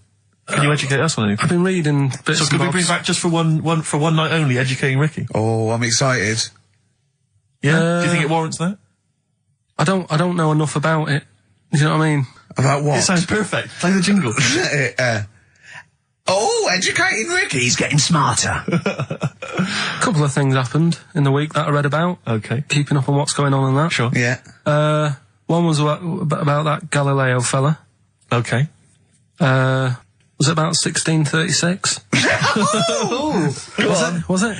I think it might have been not earlier. bad. Go on. Did some stuff with light and that. Yeah, he did lots of physical experiments, yeah. Is that it then, Carl? Is it? He did some stuff with light and that. What did he do with light? What was that? Well, I think he invented the first... Telescope. Telescope. So I think it's a particular lens though, and he did experiments where he dropped famously two different weighted balls from Pisa, and they hit the ground at the same time, showing that doesn't matter, the weight doesn't matter, air resistance does, and stuff like that. I think he probably explained it a bit better than that. Yeah, but I'm talking to Karl. Sure. Did they need to know He's stuff? just thinking about pizza. Yeah. Did they need to know stuff like that back then? What do you mean, did they need to know stuff like that? It's just... There weren't people going around going, I've got to drop these two things off the bleeding tower of pizza. I just don't know which one's going to land first. Yeah, I need to know. Why do you need to Bring me know that? Galileo. Yeah. It's for a bet. Yeah. No, but if I was knocking about then, I'd be like, stop messing with that. We need a telly. Or, do you know what I mean? I bet he thinks the Flintstones is real. I know. That'd be brilliant. That's what I'd do if I was a caveman. I'd make a telly out of rock. Yeah. And a pelican And a as car a that I cement just mixer. ran along the road with. Yeah, exactly. Yeah, we need a car. Yeah. Well, we haven't really got the internal combustion engine. Can you stick your feet through the bottom? Yeah, just get me a car, for Christ's sake.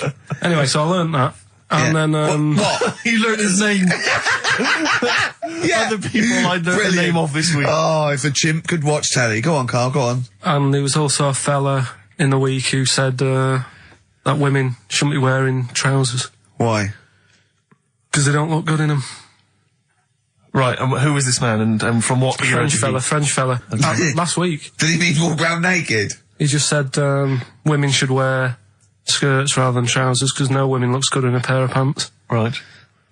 How old was he? It's probably about 67. Uh-huh. About that, 67, 68. Yeah, yeah. Wasn't happy with that. What do you think? What do you think about that? It's rubbish. Yeah. These are the only things that have caught your eye over the last couple of weeks. This is the entire news. Galileo did something with light. A French fella said women shouldn't wear trousers. See, that to me wouldn't pass as education. It's not education. I don't know where you could ever use that. I don't know when that would ever be applicable to life. I just like reading stuff that sort of reminds me of. Do you know what I mean? If I read it and it gets me thinking, I think that's a good little piece. But I mean, but surely can't you just sort of like sit near something that vibrates to keep your brain going, or shake your head every now and again? I mean, what does this do? You mean it makes you start using your brain? But what aspect of a Frenchman said women shouldn't wear trousers got your mind working? What questions were you Because I asking? thought that's a bit daft, isn't it? Right? Yeah. Okay, I it was ends there thinking- with me. There's nothing else. There's nowhere else for me to go on that. He closes Your the mind's gate. still whirring. Yeah, go on. What did you think? Let's go through this. Oh, I wish we could download his I know, thoughts. I know. Just watch it. Yeah. Wouldn't it be great, like a DVD? And like a cartoon. Imagine that extra footage on the Office DVD. Yeah, Carl's brain. That would be With a commentary. amazing. Oh, with What I a mean is- commentary. Go on. Women wearing trousers and that, right? On the estate that I grew up in. Yeah. On, right? There was a woman about 4 houses down. Right? Right. Rough. She's the She one was, or the estate. She was, right? Yeah. She's the one whose kid took a horse into her house. Yes. Right. Right. Now, we won't go over that again. No. If you're a new listener, I think we covered. I think they get That's the all you idea need to now. know. Right. Yeah. Now, she used to wear leggings. Yeah. Now, they're a bad idea. They are a terrible idea. I agree with you there, Carl. If you're a lady of What the colour? normo Were persuasion... they pink? No, they were sort of black, but with all bits on them. Oh, right. Do you know what I mean? What, Yeah. toast and Just horse bits. droppings? Yeah, go on, yeah. And she used to, she's quite a big woman, Sure. Pauline Quirk, I think Yeah, we well, described her as. Look like a light bulb. Which It is those kind of women that are attracted to leggings.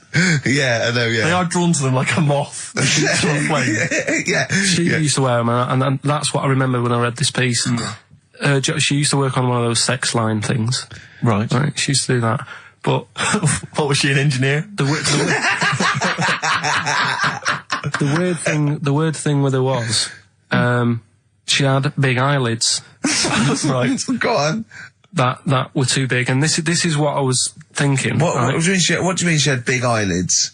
How big do eyelids have to be for you to go, they're big eyelids? What was she shoplifting with them? Would she come out of Dixon's with, like, radio stored in them? What do you mean she No, had big eyelids? It was another one of them popular things around our way. Do you know? Like, What do you mean popular things? They think didn't people go, have they go, oh, I say, well, they're all the rage. Can I get some big eyelids, please? No. It was just like one of them things that people suffered with. Just big eyelids. They could hardly open their eyes. What do you mean? What do you mean? That's one of them popular things round where I grew up. People had big eyelids. They could hardly open their eyes. What does that mean? What sort of freak town were you born in? You had webbed feet people with big heads. You got women with big eyelids. What does big eyelids mean? Are you confusing her with the horse? Yeah. Did she have hooves? Look, what? Just too much skin. It was like the neck of a chicken, but on the eyes. What's your point? Anyway, so there's this big eyelidded woman with the And leggings. that's what I'm saying to you, though. That's when I read that story with people with trousers. Yeah. I went from that. Yeah. To into a that. woman who used to have big eyelids. I still don't know the point. But then, and also the other bloke who had the eyelid problem was a mate of mine. Right. His dad had it, and same problem, massive eyelids. I don't know what that means. I don't know what that means. I used to say to my mum, I'm going round to Dave's house. Yeah. And Or to say, Droopy, well, as you call him. that's all right, but make sure his dad doesn't take you out in the car, because he could hardly see. He had to have his head. He gets to tilt his head back to keep his eyes Make open. sure! Did he have a couple of matches with him at all times? What a load of gobbledygook. I know. This began as educating Ricky. I know, So it's what, like he was people thinking, with eyelids. but it's like you're supposed to make that leap as well. Yeah. If I mentioned the trousers, Ricky will probably be thinking about people with big eyelids and women wearing leggings. Play a record, Carl. Got nonsense. Adverts. No. Oh, all right. Muse, time is running out on XFM 104.9. Just a couple of emails just to update you on what's coming in here. Go on. Natasha has emailed us. She says that she's of Chinese origin, and at 27 she often got mistaken for 24. So your notion that Chinese people don't age well is obviously factually incorrect. Yeah, well, we didn't need... thank you for phoning, but I mean, honestly, trust us, Natasha, we didn't need you to tell us that. We know Carl is talking absolute nonsense. Wait till you get to 30. Oh dear, now this is quite a nice email from Paul. He says, let Carl know that I have a Chinese friend called Oi. Imagine the confusing and amusing situations we get into. We're out and about in busy Soho. Does his surname come here? Or lightning wit from Carl. Wait That's nice. till you're 30. Yeah, I know. Brilliant. But no, actually, we've had a surprising response to Songs of Phrase this week, despite the fact everyone has agreed that it's racialist. They've nevertheless had a go. So keep your answers coming in, because we may as well. You're a hit, Carl. You're a hit. What, have we still got monkey news? Yeah, that's still coming up. Yeah. Later on. We're not doing Cheeky Freak of the Week anymore. We're not. No. No. Don't want to upset people and that. Sure. But there is a good freaky programme on this week. Go on. I think it's on Channel 4. Yeah. Got a woman with a big head on it. No, I think it's BBC Two. Is it? Yeah.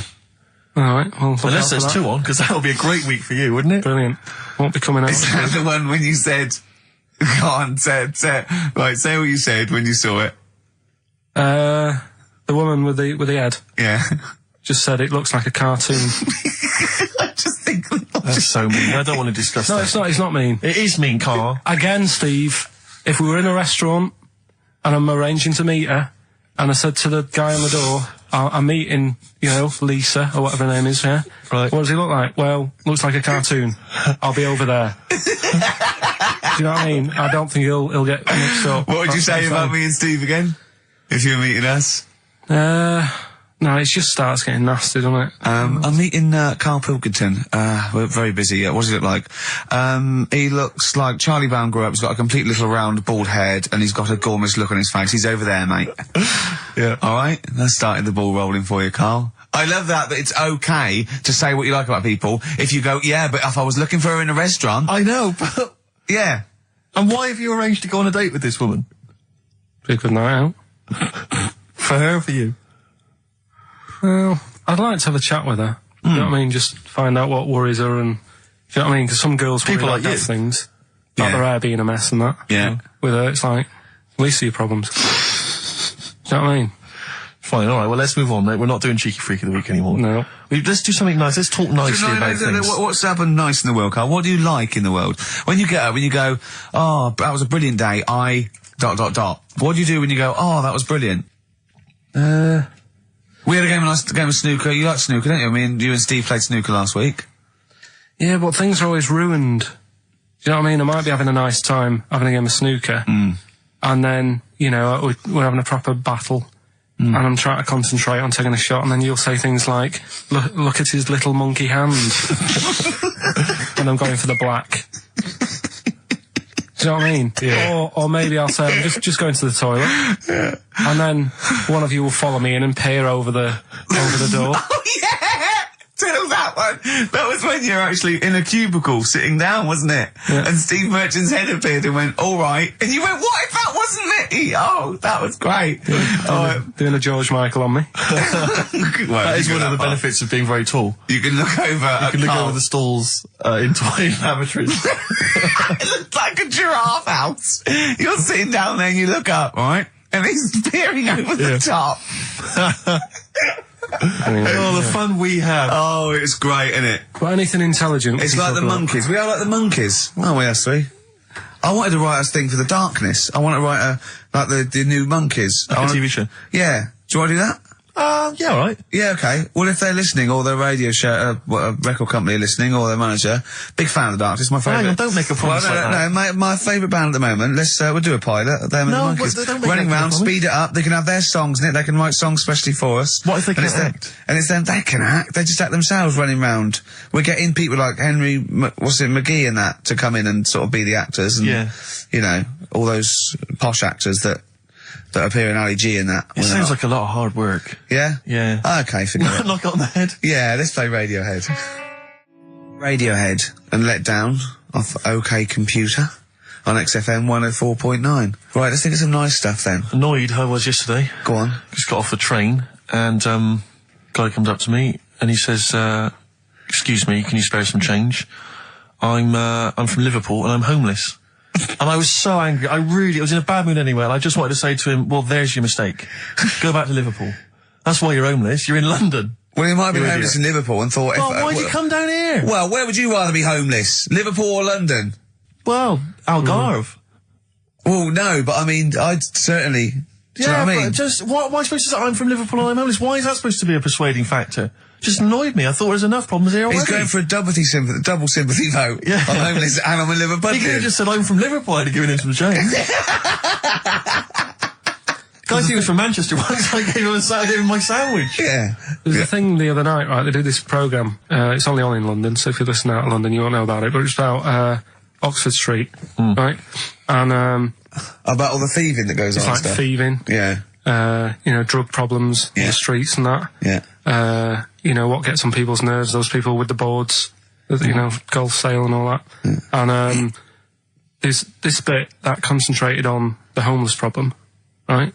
And he said, you know, this fella looks after the homeless, he goes up to him, says, how you doing? Are you hungry? Do you need food and that? He said, you know, a lot of people worry about the homeless, but we do try and look after them. And the Salvation Army were there, and they said, and this is where they can come if they need anything, if they need any food, or any clothes, if the shoes are worn out. And they said, oh, can we have a look at that, right? So they go in this little room where all the clothes are, and they go, and there's like a load of jumpers for them in the winter, in the cold. And the camera sort of pans across. Load of ties. Right. For the homeless. What? Ties. Ties for the homeless? For round the neck, like, to look smart. No, they use them as belts. I've seen a lot of... Or as a lead for their dog. Yeah. Yeah. What are you talking about, ties? That's what they did. They said, here's the room with all the stuff in it. Right? Jumpers for the homeless. Jumpers, shirts, trainers. And you got a load of ties. Nobody wanted one. Some evening dress, and they got a formal function. Any cravats? Where's the cummerbunds? Yeah. I'm thinking of being homeless outside the Royal Albert Hall tonight. Yeah. That's where the real pickings are. I'm breaking in the back door of the Savoy this evening. Oh, dear. Another charity thing that I was reading about the other day that they're doing. Do they give them trainers? Because I've seen a lot of tramps with new trainers, and I think there must be like a equivalent of a soup kitchen where they get shoes, because that's it must be, yeah. Otherwise, that's weird, isn't it? You blow any money, you beg all day and get a nice new pair of Nike. Yeah, no, don't waste it on clothes. Get some tenants. Get some, special brew. That's the best value. Yeah, Go on. some smack. Go on. If you got a lot of worries, you see on the street. Little starter bag. Take your mind off fiver. it. Yeah, I know. Take your mind off it. Yeah. But that's weird you say that, because, you know, a trainer's the most important thing, because, like, you know all the problems in Africa. Sure. Right? A lot of problems going on there. Yeah. The other day, they're asking for people to send their spectacles to Africa. Right. Would you be happy if you were over there and, like, you're hungry and that? And then they say, here you go. Well, yeah, but it must be for a reason. I don't think it's... they've got bad eyes and that. Yeah, I know, but I don't think they go around... It's not like when you see those things on Live Aid and there's people dying but they're putting specs on them. No, I think that's what it is. No, it's not, Carl. They sort out food and medication before they put a little pair of specs on the lads. That isn't how he came across in the advert. I think they probably walk hand in hand. You know, the people handing out the food are also, you know, walking alongside guys with the specs and they're handing them out as well. But what have they got to look at? What? They don't own anything. They'll realise how bad everything is. God, it's rubbish here, isn't it? I tell you, I try and help out the world. I've joined a little charity thing. They pay me £5 a month. Yeah. I'm all up for helping. Yeah. But sometimes you think, what can we do? Yeah. You know what I mean? Yeah. What can we do? Okay, what can we do? We can't do anything. Okay. That thing. Play a record. We were talking about the debt the other day. I was reading up on the amount of debt that South Africa are in and that, and it's just like, that's without any shops. Do you know what I mean? If they had shops to spend the money on, there'd be murder. That's third world debt. Isn't because they bought too many smeg fridges from us. It's shopping. Look, who's been shopping? I have. Oh, well, you've gone over the top. You're on a budget now. Yeah. You're getting nothing but grain and blankets for the next year because you go mental. Who just spent £1 billion in dictions?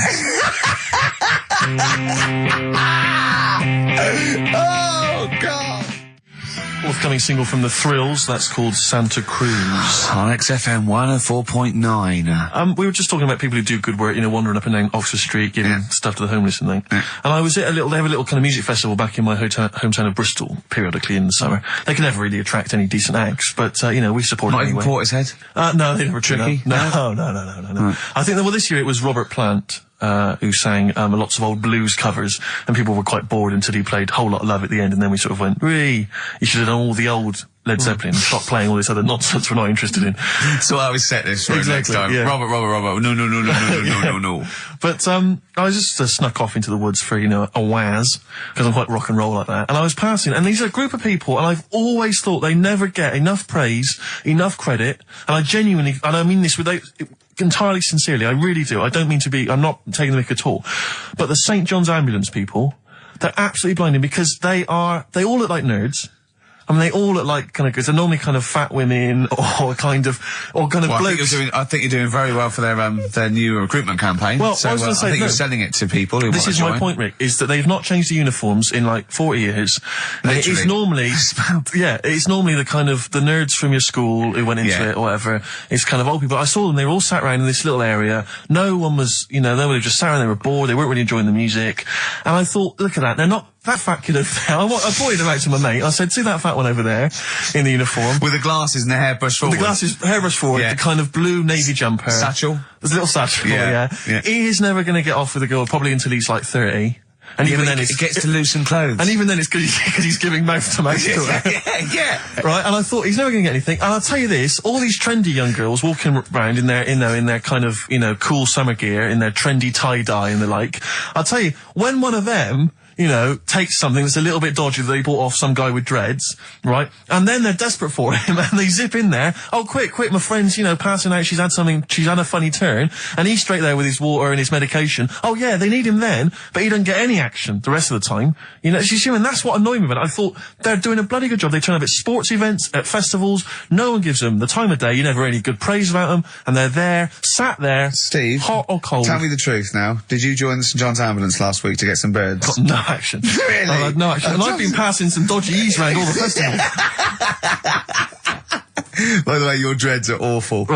You can see they're fake. They're made out of newspaper. They're awful. You really do look an idiot. But seriously, I'm all joking aside, I genuinely wanted to give some massive props. If I could give some big ups to the St. John's people, because I genuinely, without any joking, I genuinely think they do a brilliant job. Could I just say how good I think the Salvation Army are? Because you see those elderly ladies with surgical supports, a lot of them, all look like Thor Herd. Yep. Well, that's a prerequisite to get into that particular army. And they play that bloody tambourine, rain or shine.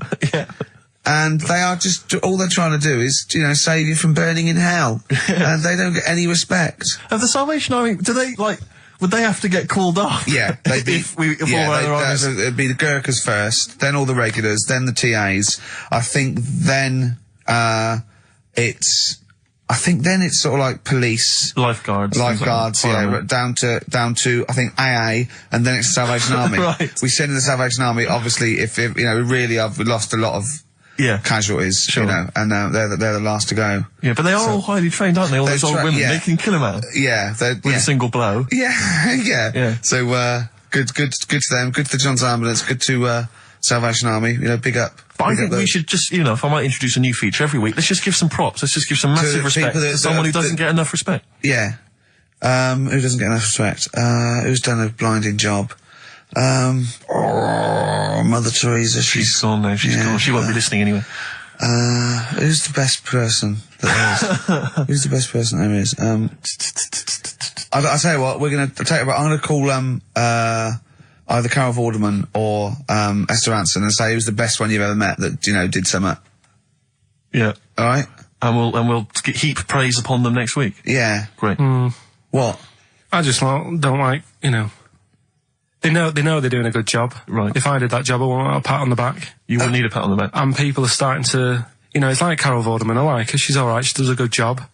But now that Better Homes, they only tend to turn up at people who have had problems. Do you know what I mean? Right. Well, leave it. Okay, wait. Come on, what do you mean? No, it used to start off and it's like... I haven't seen Better Homes. What is Better Homes? They go around and do someone's house up. Right. Do you know what I mean? But then they get a bit of bad news. And Carol thinks, I'll cheer them up, I'll give them a new kitchen. Yeah. And it annoys me because if you haven't had bad news, it doesn't mean you're not worth a new kitchen. Did you send in an application? Of course it is. Yeah. You say that I'm bald, I'm from Manchester.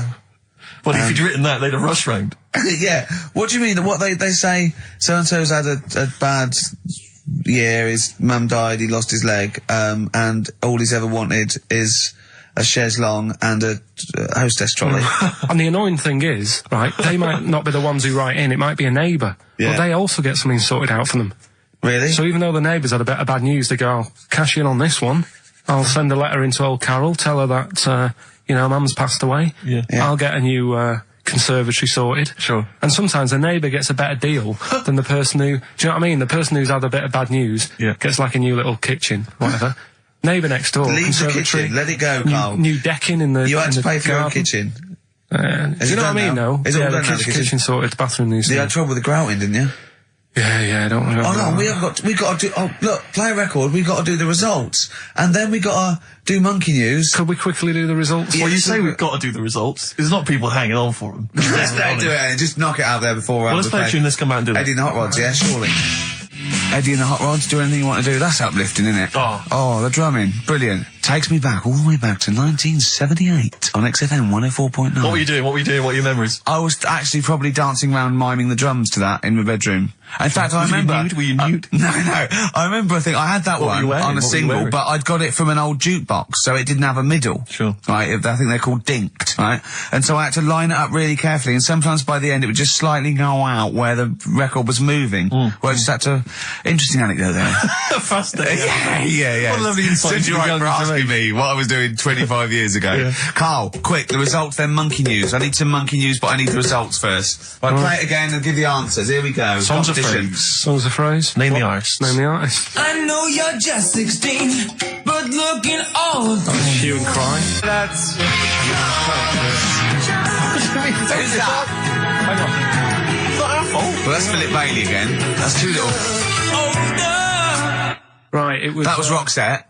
The Look. Yeah. Right, we had Hue and Cry started it off. Yeah. 16. That was Dean Martin. Because Jane's Addiction. Yeah.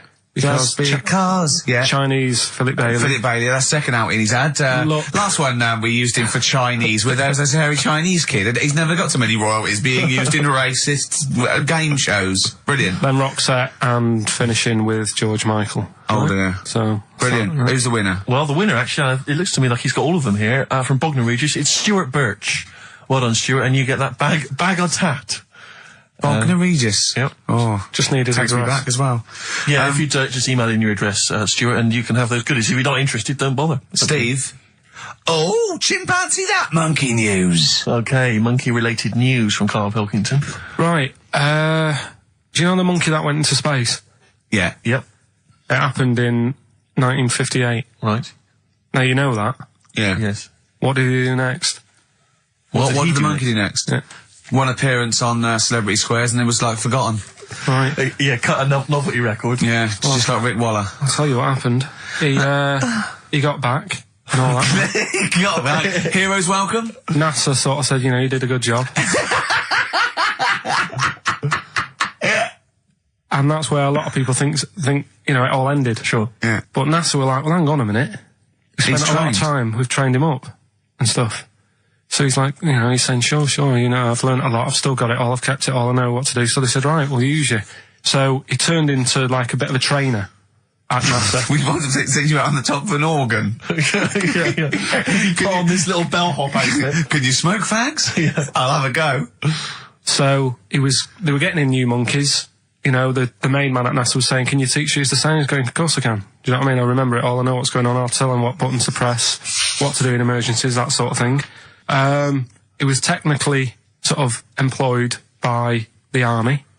Right, can I just fit in here? I don't know the story, Carl, and I might embarrass myself here. You've got an army of people out there that will probably send me an equally deranged email from a different website, but I'm pretty sure when they sent the monkey into space, it was to monitor his physiology.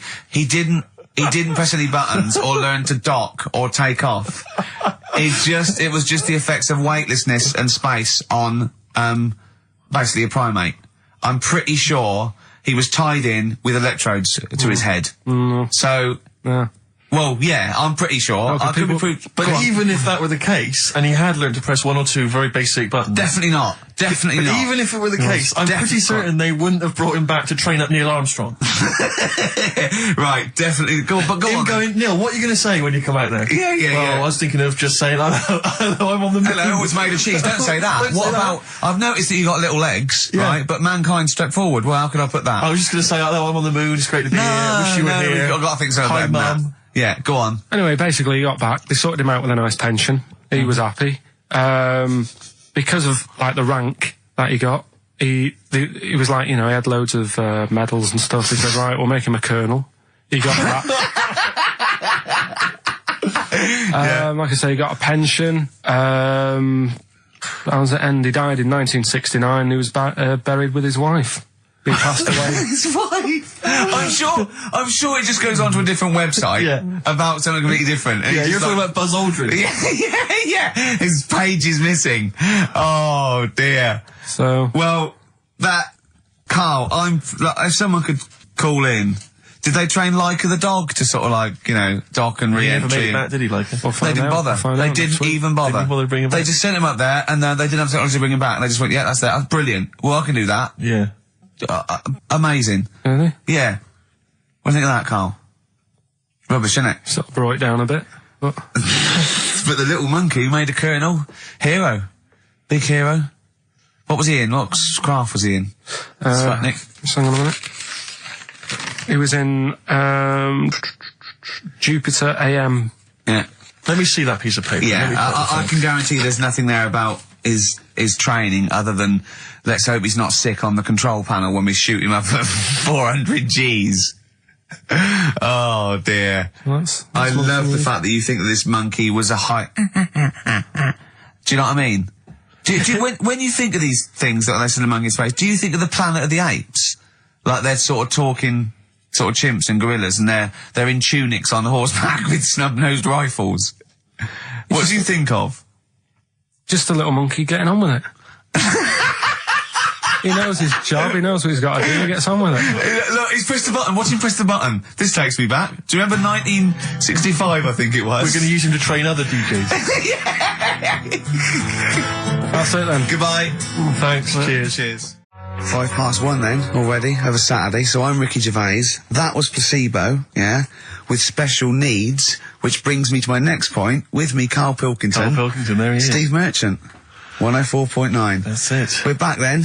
Well, for one last time. Well, it's certainly the end of the season. We're away for at least, 2 months. We're doing the office special, and possibly forever, depending on whether Karl decides he wants to carry on with this. Because, I mean, we do this for fun. We don't need to do this. We don't need to do this for, money. Obviously not. The kind of money you're earning, Rick, you do not need to do this. I don't need Right. to. It's quite honestly beneath me. Yeah. We don't need to do it to further our career because it's embarrassing being Didn't on your XFM. accountant say, do not even bother cashing those XFM checks? It's not worth your while. No, it's not. The time it took to sign them, Exactly, it wasn't worth it. So we do this basically to ridicule Karl on a large sort of platform. I say large platform. Yeah. Yeah, XFM. No other radio station will have us. It's roughly the same as standing up in McDonald's. I and imagine so. ridiculing. But of a lunchtime though. Yeah. Or so- when it's just the cleaning staff mopping up. Yeah. So, and if Karl doesn't come back, he's breaking up the three-way partnership. He's very much forever. Sting, isn't he? Yeah. Like, what, 1986, 87? Exactly. He's going to go off and sort of make some quite poor, sort of jazz-inflected white man soul. Yeah. And leaving us to, go about our business. Play pizza places. Exactly, yeah. Yeah, well, I'm going to go into sort of maybe writing say, Dad, soundtracks. why can't I be in the CIA? Yeah. You don't know anything about it. You're a drummer. Yeah. So we'll have to see. I mean, do you think anyone cares? I wouldn't have thought so. Because I think if someone was interested in having some good chat and some great laughs, they'd spend more time with their friends. Yeah. Or listen to another radio Or station. listen to a decent radio show. Jonathan I Ross think or something like that. Yeah. they listen to XFM for some music to have on in the background that's loud enough so they can hear it while they're hoovering. Yeah. I don't think our fans hoover. Well, true. I think true. you've got to have... Or shoot up, whatever. I think you've got to have a house to yeah. hoover. I'll tell you what they do want, though. Some great music. They do indeed. They'll be saying, since you've been gone. See that? That's the sort of link I can do quality.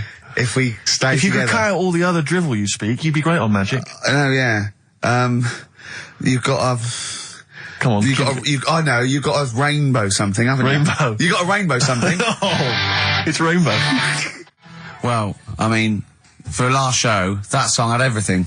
It's got 2 guitar solos. Yes. It's got a key change. It's got Bad Grammar, Since You've Been Gone by Rainbow, and that's for Camfield, the Prince of Rock. Yeah. He's going to be the king when Vance, just hands over his crown. Yeah. And you've still got that on XFM, so, don't worry about us going, oh, you weren't? Oh, okay then. No one cares. No one cares. This is our last show. Let's make it a good one. Let me give out the email address because I imagine there's going to be a flood of emails Saying, demanding we please, stay. Carl, keep the team together. Yes, it's jono.coleman. Coleman's not a team. He's just a big lad. Yeah. Right, come on. What do you mean, come on, I've got nothing. Ricky.Gervais. Oh, Ricky.Gervais at XFM. Or Karl.Pilkington, because you can do it throughout the week. You can do it throughout the 2 months. And what's the phone number for XFM? 0207. Is it 766 6000? And then just ask people through the car and leave a message on his voicemail. Yeah. So email him a lot. 0207 766 6000, I think, and just ask for Karl Pilkington. Yeah. Little Karl Pilkington, little baldy mank twit. And say, please stay. Yeah. Please stay. Karl, say something then. How are It's you, your mate? last show.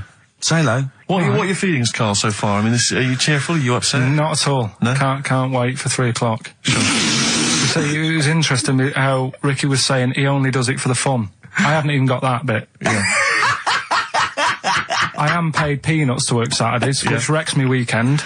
Pay peanuts, you get monkeys. I have no fun. Yeah. Right? You're having a laugh. And what people You forget love is- this. You love this. You love me coming in and having a little chat beforehand and after. Yeah, but that's the funny thing, innit? Listeners just think, why does he get so moody about it, having Ricky annoying him just on a Saturday? Yeah. It's not just of a Saturday. Why? It's in the week as well. Wow. How do I annoy you? How do I annoy you? Daily How annoyance. do I annoy you, Carl? So you can't, if you be specific. See? The first thing that springs to mind, when I'm trying to work with Steve before saying, come on, let's, find some interesting stuff to talk about, I think you were playing the accordion in the air. Was it the accordion? I mean, it doesn't really matter. They get the idea. Although I can't play the accordion, so it wasn't very good, was it? Where did you find an accordion? I there was one out there, right? And then Next to the drum kit you started playing with. then I had a loudspeaker and I put the accordion on the loudspeaker. Then it loud, those loudspeakers. They're amazing. My question is this, Carl. Do you honestly think that's going to stop just because we're not on air anymore?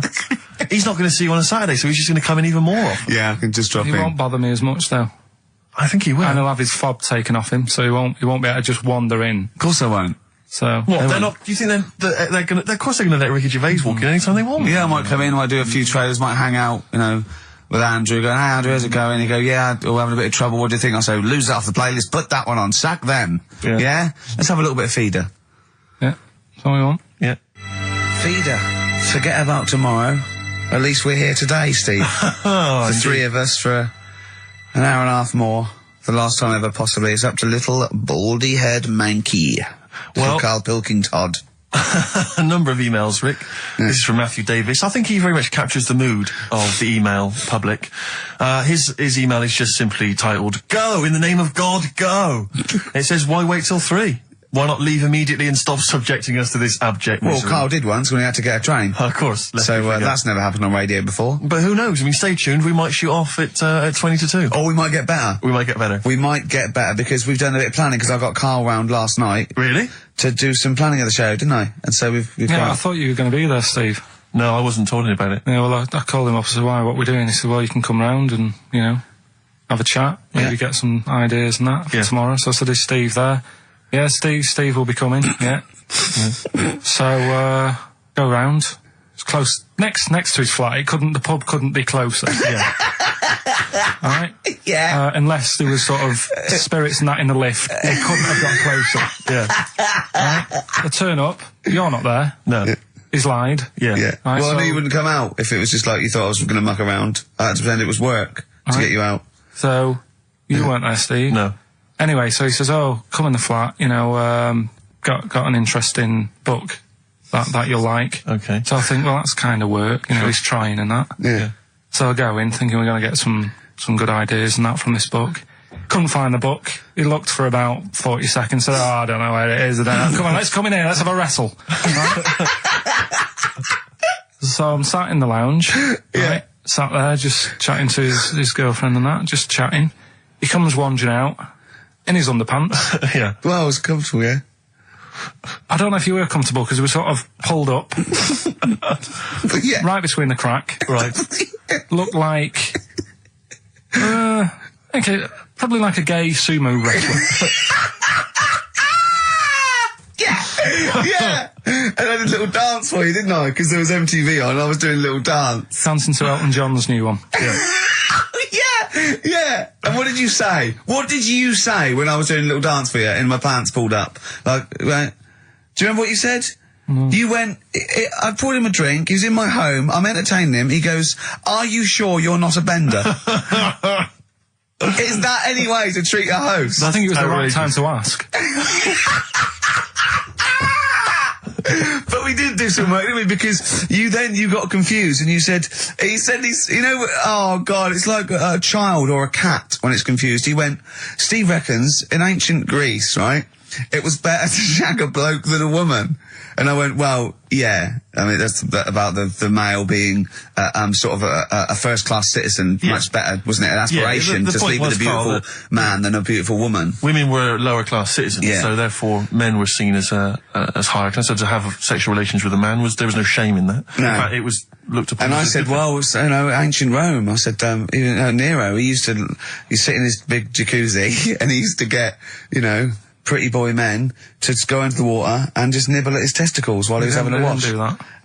He did. No. Yeah. And he's not a gay fella.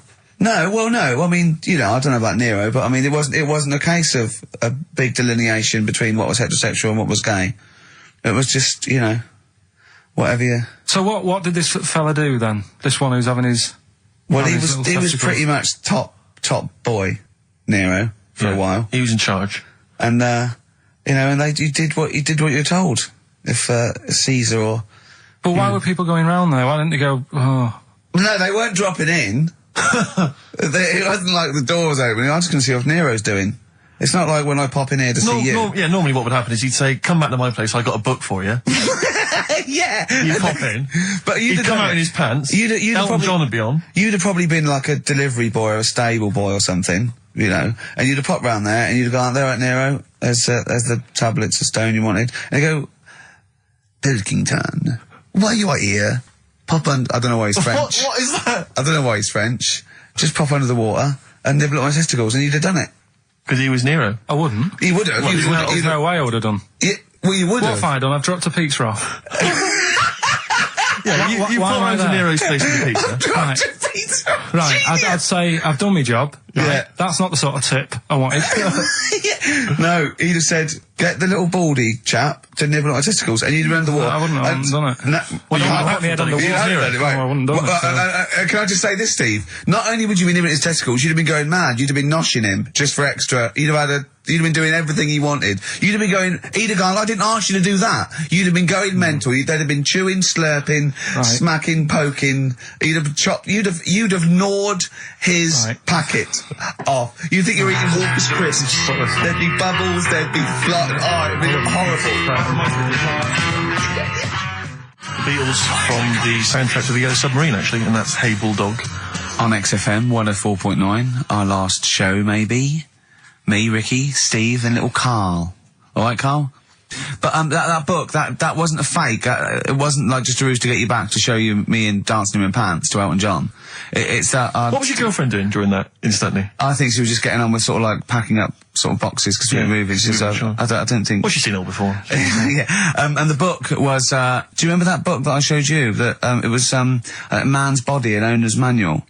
And it's just like loads of stats. And there's one in there. Yeah, it's kind of like a Guinness Book of Records of men. Yeah, there's one section there. That was, sorry, hang on. It's not like Guinness Book of Records of men. That just sounds a little bit like you and I were sat around your house looking at a big book, picturing men. The big man book. The big man book. He is a big man, isn't he? Yeah. He should be on the front cover. Yeah, it was a book more about the kind of physical body and exactly, about biology and social and, you know, sex and all that sort of stuff. And but we didn't look at the sex. Which is where we got the knob news for today from. Right, this is true, right? I read that you'll have someone's eye out. Knob news. Then you've got the jingle. Yeah.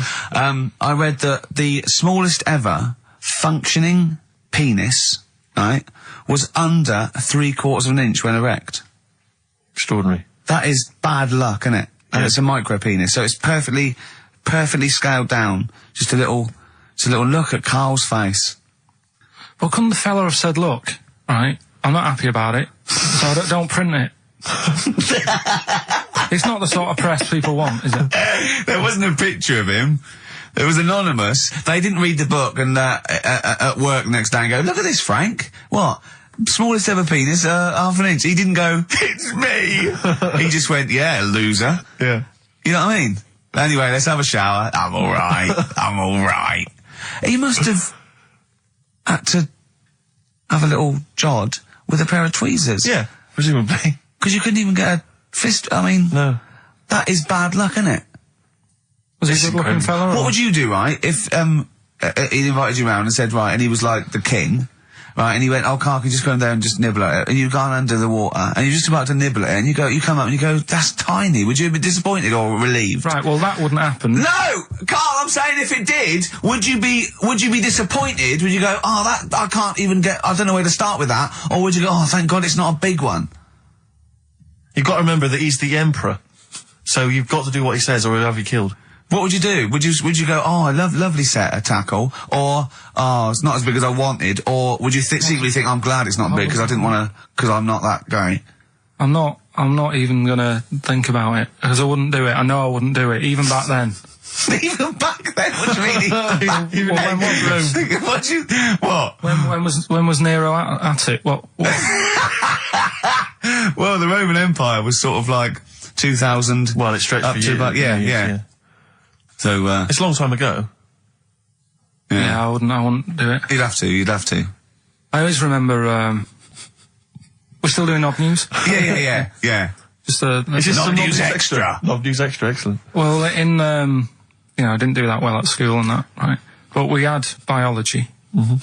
And I didn't take much of it in, but there was one day when it was about, Knob News and stuff. And it was all about how, blood, is what makes... Engorges the erectile tissue. Sure. Yeah, it was all about that. And there's this girl in our class called Paula, right? We were sat there watching it, and she fainted. You just heard her go, oh! And she hit the floor, right? Because we were all sat on top of the desk watching this. Right, I wasn't that interested in that. No. I wasn't looking at it and that. But Paula, right, she fell over. And the funny thing was, right? What was it, a video? Yeah, a video of like this blood doing the business to this fella's member, right?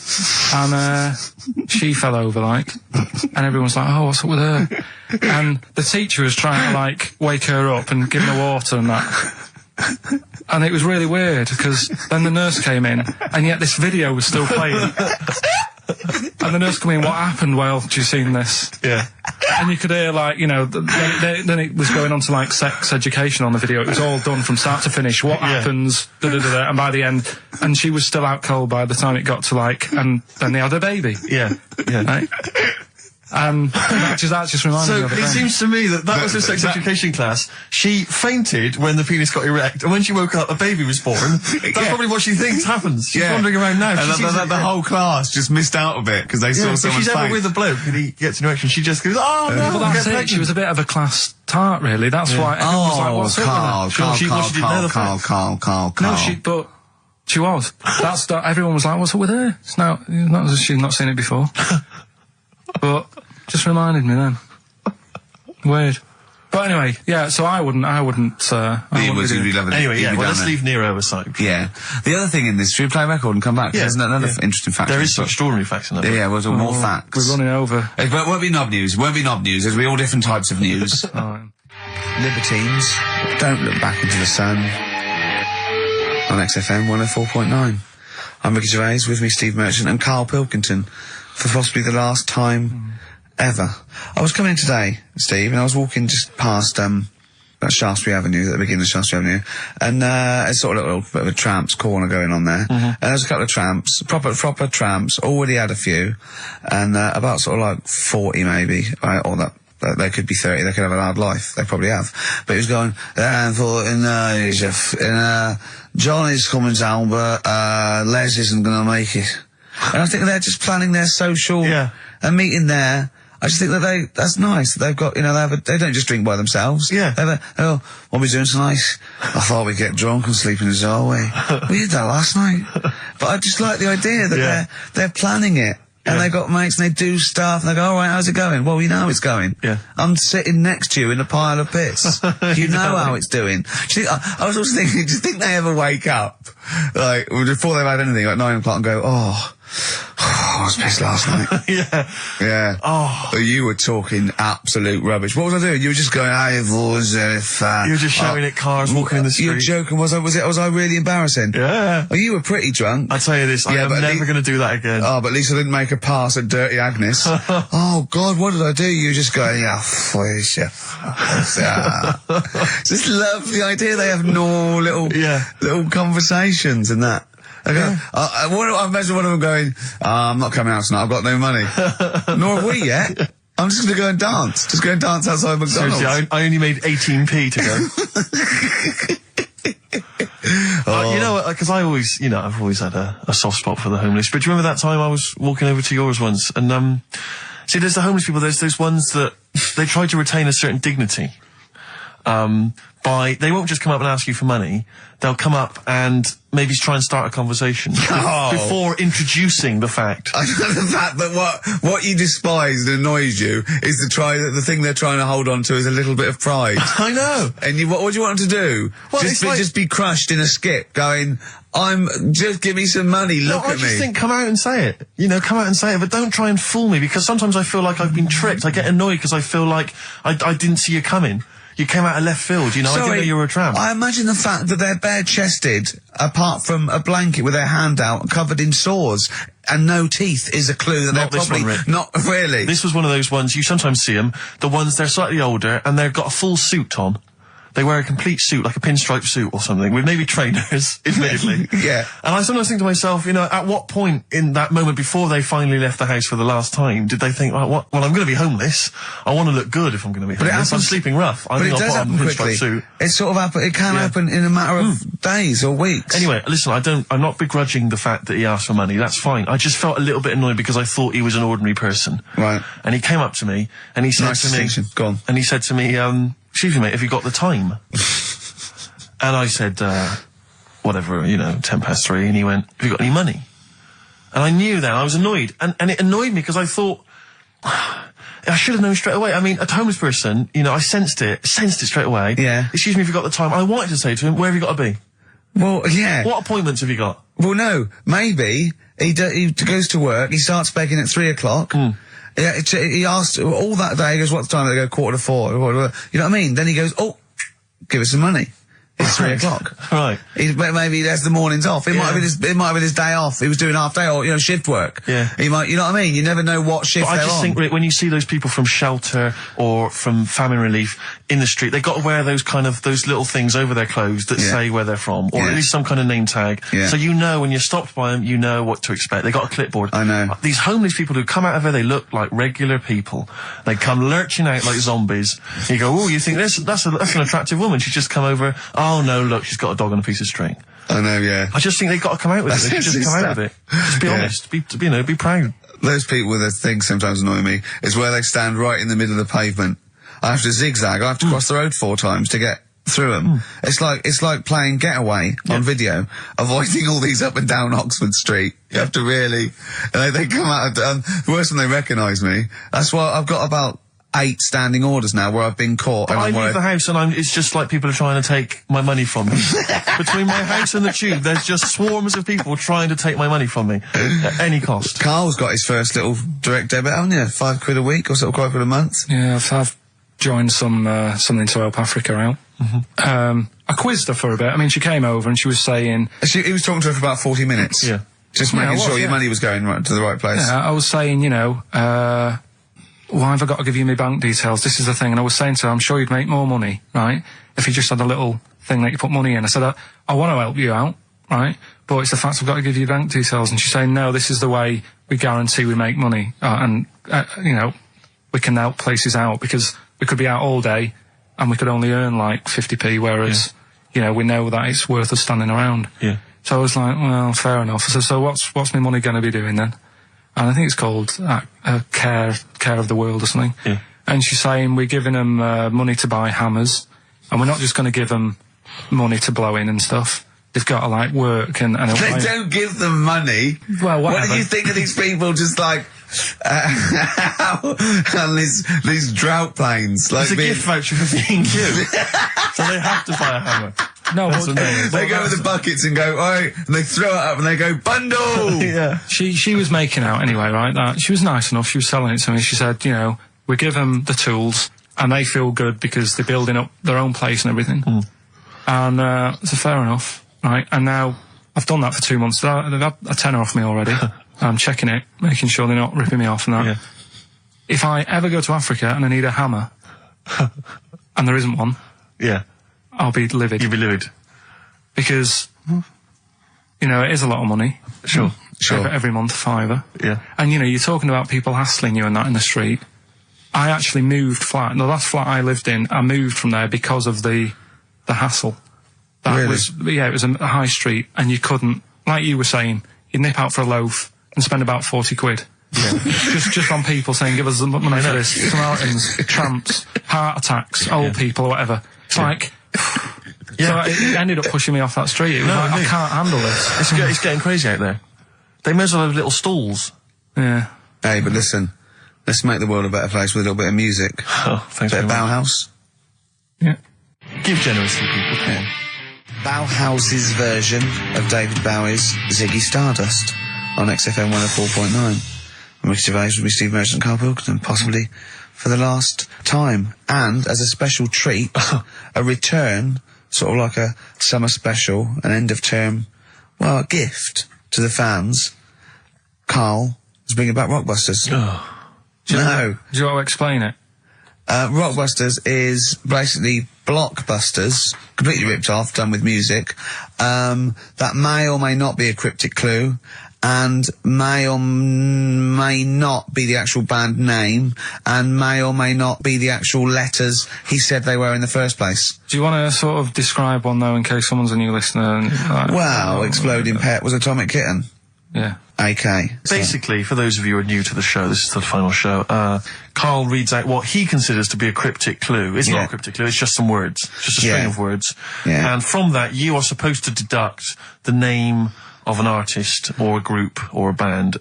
We've had things like the Jamaican fella swinging a fish round. That was D-Trout Spinners. D-Trout Spinners. So that's the level of intellect you are getting from Karl Pilkington. What was the one? Just do the competition. What? I was thinking, was it she fell down in Whitney Texas? Houston. She fell down into a puddle in Texas. On a knee, Whitney Houston. Yeah, so you said it twice. It's not cryptic, so just do it. Come on. Right, so there's 3 of them, and you email in your answers. We've got some good prizes today and that.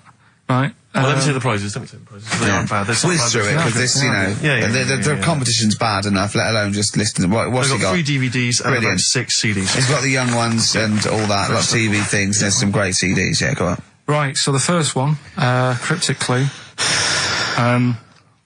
This vegetable started life down under. Right? This vegetable started life down under. The initials K-O. Right? K-O. This vegetable started life down under. Second one, the things that you normally find on the beach, right, have been found floating around the moon. Right? Yeah. That's, I think it's TS. You think it's TS? Yeah. You set the questions, but you're not sure. So the things you normally find on the beach have been found floating around the moon, right? And the last one, well, if you put that many in the post, I'm surprised I didn't receive one. Right? He thinks they're great! Well, he thinks he's brilliant! Well, you know, if you put that many in the post, I'm surprised I didn't receive one. Is it acting? He did all the... yeah. The initials there, FC. FC. FC, right? So you email in the answers, ricky.gervais@xfm.co.uk. Win that Hey, stuff. let's slam dunk in some sounds. Well, slam dunk some ads first. Okay. That will be the next single from DMX. That's called Wear the Hood At on XFM 104.9. It bloody better be. I know you're a fan. You've enjoyed it. You love a bit of hip-hop, don't you? XFM 104.9. Yeah, keep it real. Hippie hop. Oh, it's yeah, sweet, man, sweet. It's that Halfway kind of through. stuff, it's that kind of lingo and that kind of patois that they won't be hearing next week. No, I know. No, I know. Off making some bling bling. Alright, so that's the sort High of... five, mate. Yeah. Sweet. It's weird, all that talk and that, isn't it? I don't know what that means, Carl. Excellent. What do you mean? No, just all that bling bling and all that, because I didn't understand it, right? So I did a bit of research. Brilliant. That's what you should do if you don't understand something. Look it Yeah, up. I mean, always scope it out. if you I always do that. I always Yeah. do that, though. You know I do that. No, I'm giving you props for even doing it. Yeah, so. massive respect and big you up. Yeah, go on. But it's all slang. Right? Is it really? Is it really? So it's not in the... really? That's odd. No, I don't remember it being in Romeo and Juliet, but then... So Yeah. you didn't speak like that when you went to Oxbridge? What? Never mind. But no, I did a bit of research into it, right? Go on. And one of the things that they use Yeah. is I was out last night, did a 187. Yeah. That's the murder. Yeah. But why use slang, right? Because apparently 187 is police slang. Yeah. Well, if you're it's gonna- not slang, it's a code. Well, don't use what the police know you're talking about. Yeah, I don't think they do it with police around. Do they not? Probably not. Carry on then. Yeah. Yeah. I always remember the Cockney rhyming slang supposedly originated because, you know, East End villains or whatever would make up their own slang so that if they're overheard in conversation, then they won't know what they're talking about. But just look it up in some kind of Cockney rhyming slang. Yeah, I like the idea of, okay, where is he? Where's Fingers? Wow, copper, I'm going to tell you this. He's up the apples and pears. Exactly. What that means? Well, leave the house then. Yeah. If you don't know that he's hiding up the apples and pears, you might as well shoot off. Exactly. Well, I can't possibly figure that out, so I'll just have to shoot off. Yeah, where was he last seen? He was last seen with his trouble and strife. I know what that means. Well, you might as well shoot off then. Yeah, it's a perfect code. Of course, though, talking about Shakespeare invented 1,200 words, and slang gets in, so there are more and more words, and slang soon becomes, you know, the norm. There's no not real words and real words, you know, do you know what I mean? They're just as valid if they're common parlance, so they all become part of the, or they fade away and they're not used because they're a fad. Yeah, like waz up. Yeah. That's probably in the dictionary. Or soon to be. I was reading, was it a couple of years ago, you're gonna like this not a lot. Right. Got into so popular things got in there. Imagine that. Yeah. You're gonna like this not a lot. Zig a Zig I think got in or something. Oh no, girl power got in. Right, girl power as a common phrase. Sorry, go on. No, you have to, you mean. No, it's just that, with the slang thing, did I tell you I was trying to read that book about the governor?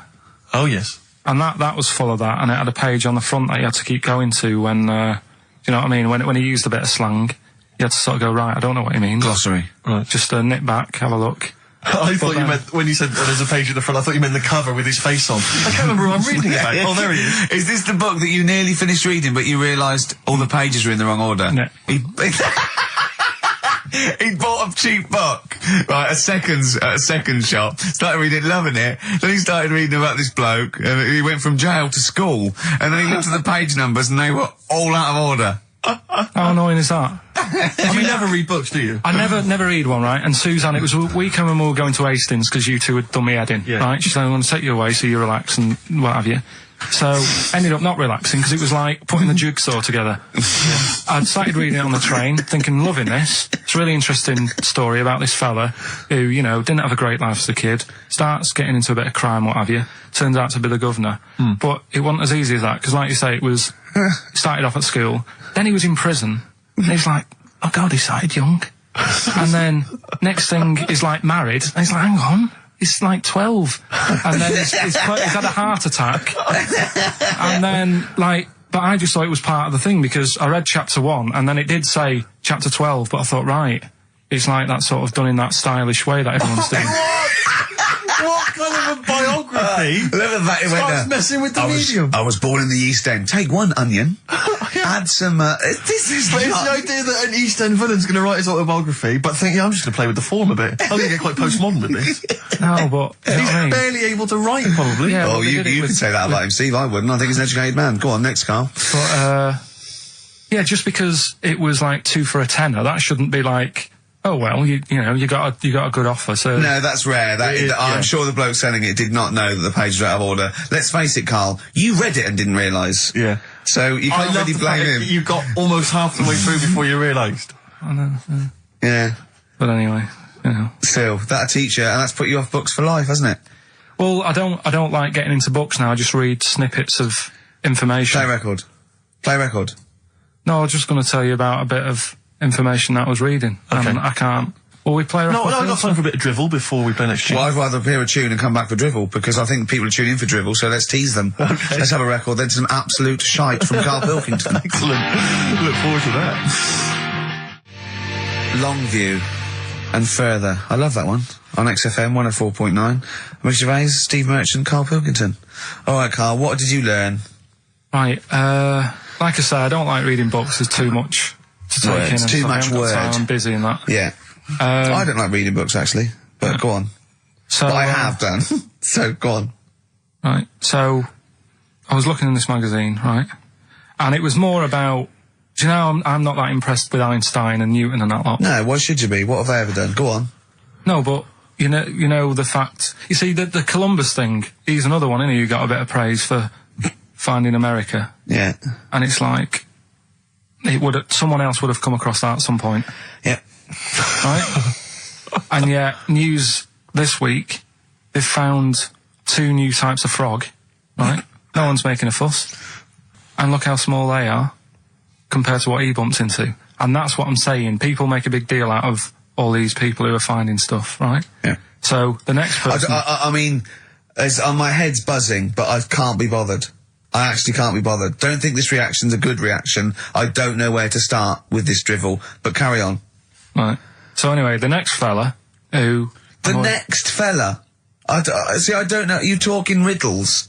The next fella I'm going to talk about, Go on, Einstein. Yeah. Right? Everyone raves about him all the time. Yeah. Right? So I'm trying to get into my head. Yeah. Like, why is amazing and that. Yeah. Right? Okay. So, did a bit of reading up on him in this science magazine. Yeah. Right? Now, I read it. It's only, you know, I don't know, 200 words, whatever, trying to get across what he worked out. But I read it last night. Is it relativity you're talking about? Yeah. Well, so you say yeah, like I just made that word up. Yeah. You heard that's, yeah. That was his biggest... Okay, so the 200 words, as far as you recall... So anyway, so I read it, and I was like, I don't know what is going on about here, right? So Suzanne was with me. I said, can you read this? She said, I'm watching Sex and the City. Right? I said, right, but can you read it and explain to me what I don't understand here? She says, well, I don't understand it. It's great. It's like she's thinking, I haven't got kids. Yeah. And yet he still wants me to help with his homework, and I'm watching telly. Yeah. I've been at work all day. So she said, look, go in the bedroom and read it out loud to yourself. Maybe it'll make more sense if you read it out loud. Right? Yeah. So I said, right, I'll go and do that then. And it was good because it was cool in there anyway, right? So I went in there. So, reading it out, twice, went back and I said, I don't get it still. Right? So she said, right, wait 10 minutes and I'll sort it out. So I was sat there looking at it, trying to work it out before she had to look at it. I was like, no, forget this. Now, what he was saying is, if you send a man to the moon, right? Yeah. He was saying, to the fella in the rocket, it would seem like 20 years to him. Yeah, not the moon, but yeah. No, it was. That's what it said. It said the moon. Well, it wouldn't, because it's only about... No, but listen. So it took 20 years to the fella, yet people who are on the Earth, it would seem like 2,000. Yeah, because time is relative, not... I don't... What do you mean? Right. Well, listen, the fact is that it's tending towards the speed of light where it really makes a difference. They've even done it with atomic clocks where they've sent one up, even in Concorde, and it's like 0.01 of a second difference. What is the watch? Yes, yeah, because greater speeds. But why does speed affect how a watch works? Right, I don't think this is a conversation... Look, speed is... Sorry, See stop. what I mean, though? Just See stop what for I a mean, moment. Steve? Right. See what I've done? I don't think this is a conversation to be had on a Saturday afternoon on a radio show. But I'm just saying, though, it's not me, is it? It is you. You went quiet, Steve. No, because... You're having problems Because there. I'm not going to be able to explain it to you. I will explain in to you a light, frothy way. It's speed equals... Basically, velocity equals distance over time. When velocity doesn't change, and nor does distance, time has to. That's his theory. Yeah? We just got. What's your point then, Carl? What's your point? I'm just saying. Because you don't understand it's worthless. I was trying to explain to Newton that basically formulated, the laws of the universe, the 3 laws of the universe. Even playing snooker, I'm trying to drop something. I was going, well, equal and opposite reaction and all these sort of stuff, right? And he was going, what did he do apart from the apple on his head with the gravity? And I went, well, what do you mean? And he went, well, why was it a problem? If we had been floating round, I'd have called him in. But since we're not, we don't need him. Yeah. That's what he said. Play a record. You're a buffoon. So there's these 2 new kinds of frogs, you said? You're joking. What? A monkey had a hat. The monkey had a voice. I Believe in a Thing Called Love by The Darkness on XFM 104.9. Last show. Possibly the last ever show. It's up to the K-Man. Little Pilky. Baldy Pilky. Little Whingy. Dimmu Manco, as he's called, his Latin name, Dimmus Mancoid. All right, Carl? All right? You're going to miss this, aren't you? Nope. Good show, though? Enjoying the last show? Yeah, it's all right, and, I hope it gets better because, Telegraph are listening today. The Telegraph, the paper? Yeah. Why, are they? Why did you say that? Just, Jenny, the PR woman, said to me yesterday, she said, Just, do some good topics and that, so you don't have to worry there. What they phoned up to say, hello, it's Telegraph here, we'll be listening tomorrow. I don't know what they're doing. Are they doing a review of it or something? I don't know. Why would they do that? There's no reason to. I'm a bit... why didn't you mention this earlier? So Telegraph have said, why would they call up to say we'll be listening? It's a free country. Because they said they'll be listening, but also, can you make sure you record it? Because if we can't listen to it because of the pirate stations that are on at the weekend, because it affects our signal and stuff. Whoever's listening must listen and know there's a problem with pirates, and they said, can you... Well, they're probably just doing a feature about radio shows or something then. They're going to tear us to shreds. Listen to seriously, the drivel we've talked today. I mean, what are they going to make of it? That's a broadsheet newspaper. I think I know what Monday's headline's going to be. I don't think it's going to be like, they're going to forget about the power cuts. It's not going to be about, the inquiry or terrorism or anything. It's going to be, no more to knob news. Yeah. It's going to, they're going to love that. I mean, seriously, I have a little bit of self-respect. And if I'd known a quality newspaper was going to be listening, I wouldn't have turned up today. Because, I'm an award winner, and I'm a respected television writer. And I've, won awards, sort of classy. Don't worry, though. And don't worry. What have we talked about? Knobs. We've had the worst quiz on radio. We've had you trying to explain relativity. You didn't even understand what that word meant. I don't think you recognise the word. You read that article. You read that article 4 times, twice out loud, where you could hear Sex and the City music, right? And yet that word might have been like a confidence. You hadn't heard it before, so I don't know. Do you look between the lines? Do you actually look at the words? No, there's too many words, though. The Telegraph are going to love that because there's loads of words. The Telegraph have got loads of words. I mean, there's covered with it, words. Which way up do you hold the magazine when you read it? No, but there is too many words. I mean, there's people, are they upside down? There's too many words. There is too many words in the world. Do you know what this one means, right? This is one I learnt the other day. I think it's, Antidoian. No, what does that mean? Old. Sorry, how do you spell it? Don't know. Of course you don't. Antidoian. No, I've never heard that word. It means old. But the annoying thing is, it takes longer to say, and it's the fact that if you where do you hear that word and in what context? And someone told me about it. I was talking to someone about long words and that, because you mentioned something when we were out drinking, and I said to you, why did you say that then? What word does that mean? And then you had to explain it, and I said, well, you didn't have to say that, you could have just said blah blah. But can I say, Steve, I wasn't sort of trying to catch him out or being pretentious. It must have been just a normal word in my vocabulary that he didn't know. Wait a minute, what, vocabulary pretentious? You've lost me. You've lost, yeah. I'll tell you what. You're scared by syllables. Yeah. No, it's just... I'll tell you what, though. I was going to do a feature about this. It's funny you should say it. I was going to do a feature. My next feature I'd written down is how good the Telegraph is, the newspaper. Yeah. It's bloody brilliant. I love it. Because it's informative, it's impartial, it's research good. I think it's a lovely layout. The photography is brilliant. Oh. Do you know what? I like the bloody font. I love the bloody font. Do you mind something else? I mean, you say it's sort of, if there's any bias at all, no, there isn't because it's apolitical, but I bloody love the Tory party. Let's not go into it, but I just like the Tory, I just like the journalism and the way the size of the paper. I like the way they're fair. They'd never like, slag us off. No, but also I think it's because they understand that, we don't really care, and so we can't be blamed for anything they hear on the radio. No. It's not really our fault. And anything we said that was like, a bit nasty or stupid was probably sort of like some clever sort of ironic postmodern. Satire. Play record. Yeah. Brilliant Telegraph. It's very fairly priced, don't you think? I think it's too cheap. I know. The cult there. She sells Sanctuary. On XFM 104.9, I'm Ricky Gervais with me, Stephen Merchant. Hello. And Karl Pilkington. Now, if the Telegraph are listening, and they're whoever it is, they're writing their article, and they're coming up with sort of words like cheap, smutty, lowbrow. Yeah. In our defence, could I just say that we're pandering to our listenership? Yes. I mean, this station without exception, the people who work here, the executives, the DJs are alcoholics, drug users, sex offenders. Check the register. And we're trying to fit in with that for 2 hours a week. So we really have to sort of really bring it down. Seriously dumbing down. But if you want, We can should do do highbrow our stuff. We do our normals like we talk about usually. Tits.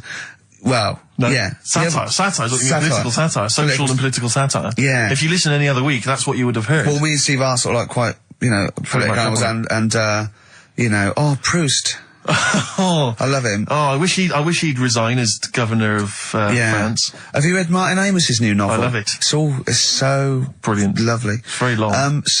Oh, politics. I mean, what do you make of politics, Rick? I'm sorry, I was just planning on going to the English National Opera tonight to Yeah. see.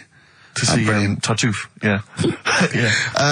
Well, politics is brilliant. It's my Yeah. favourite thing. Say something satirical and comical about, say, John Prescott. Oh, he's got. Stop eating pies, Prescott. Oh, I wouldn't like to be him about now. So that's the sort of what do you stuff. make of George W. Bush? He's a bit stupid, isn't he? Well, that's the dangerous thing. He's the most powerful man in the world, and I just think I hope he thinks about stuff he does first. Oh, please. So that's sort of wise as well as comic. I thought of something about Bush as well. Go on. But it's about his name and a woman's fanny. Oh. So I was going to bring those two I together. think it's fine though. I think that's still quite highbrow because you've incorporated Bush. Which meaning the president. That means fanny as well. So I think we're pleasing both. We got both camps. Camp? That reminds me of something. I know, yeah. So if you're listening to Telegraph, Daily Telegraph, that is brilliant. the sort of thing we're You're capable brilliant. of. That's the sort of thing we're able to do. Too many words for Carl. But what about some adverts? I'd love to. Buy the Telegraph. XFM. Black Rebel Motorcycle Club. Stop.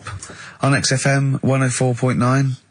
Well, if the Telegraph are listening, they'll be loving the music. Oh, that's great music. They'll be loving Knob News. Coming up, Telegraph, just keep listening because Monkey News is coming up. And we do the results of Rockbusters, the worst quiz. The best quiz. Best quiz. On radio. Do that shortly, although, probably you're thinking, Rick, isn't it time that we do our usual roundup of what's been happening in the news? Yeah. Which we always do every week. Yeah. We always do something. Basically, if you're listening and you're a new listener, say you work at a newspaper, we always try to be informative, just try and put stuff out there that just educates people, informs people. What are you thinking? Well, I said Monkey News is coming up, but what have you got? No, I was just looking on the net there and just found a couple of quite important news stories, probably worth mentioning. Policeman caught photographing. I don't know why it makes me laugh. It's just the phrasing, I suppose. It's the headline. Policeman caught photographing up woman's skirt. No, he wasn't up there taking a picture of Big Ben. He wasn't going, can I just sit up here? I'm just going to take a picture of that seagull over there. No. He was facing the camera up a woman's skirt. He was indeed. Right. A policeman in Japan is facing disciplinary measures after he was caught photographing up a woman's skirt with a hidden camera while on duty. The 42-year-old sergeant, who's not been named, used a digital camera to secretly snap the shots when the woman was reporting a stolen bicycle. So he was actually doing his proper job. He'd obviously thought to himself, I'll bring him a digital camera today. On the off chance a beautiful woman comes in to report a crime or robbery, I'll have it ready, I'll have it positioned, in such a way. But this is interesting. This is how he got caught. Okay? The woman became suspicious after she saw a flash go off. brilliant. I mean, this Not a secret at all. Sorry, did I just see your shoe? Your shoe just seemed to just spring into life there. It was light. There was light. Yeah, I think I'd had someone set fire to some magnesium that was on the end of it. It won't happen again. But it's only you and I in here, and your shoe was just suddenly lit. Why are you standing like that? Why is your shoe just sort of like between my feet? There's no reason. This is how I always stand. What did the bike look like? Flash? So, are you taking pictures of my money? No. And no, I'm not. And you should be wearing knickers anyway. Well, how do you know that? What? How did you know I'm not? How did I know what? I'm not wearing any. I didn't know you. I don't know what you've got up there. Well, I don't know what it looks like, and there's no way I could. Of course, it would be roughly that conversation in Japanese. I know, yeah. You know, you just mentioned there about sort of no knickers and that. Is this going to be your Auntie Nora? No. Right. It's just, the last flat that I lived in, I always had a good view across the road and I could see, it was the hairy... There was the hairy Chinese not hairy Chinese kid, he was just a Chinese kid, actually. Yeah. Running Because back. that's rare, isn't it? Hairy Chinese kids are very rare, isn't it? Yeah. There's only one official sighting, isn't there? In one of those shit little magazines that you buy. Yeah, he was running around in his underpants. You just swore ironically. I mean, I imagine if there's any newspapers listening, you did that. Because he's sort of jokey and... Yeah, go on, let's not swear. And there was the old woman who didn't move, she was just sat there reading a book all the time. Who we think possibly died and no one came round for weeks, I mean. But, and now I've moved, right? And it was quiet for a bit. I always look at what view I'm getting, right? Looked across and it was just sort of empty, sort of flats ready for people to move in and that, right? Anyway, people are in there now, right? And they've put all the furniture in but I haven't put any curtains up. Oh. Right. So anyway, I'm sort of washing up, just having a look out the window. Yeah. Right. Girl sort of wandering about, knickers on. Right. With no knickers on? You mean No naked? knickers. Well, she had a bra on. Right, okay. But, She's no probably knickers. looking for a knickers. So I thought, and I don't know how long I was looking. No. Right. But anyway, she looks across. Oh, God. I think she spotted me. Yeah. I think, oh, God. I felt really bad. Yeah.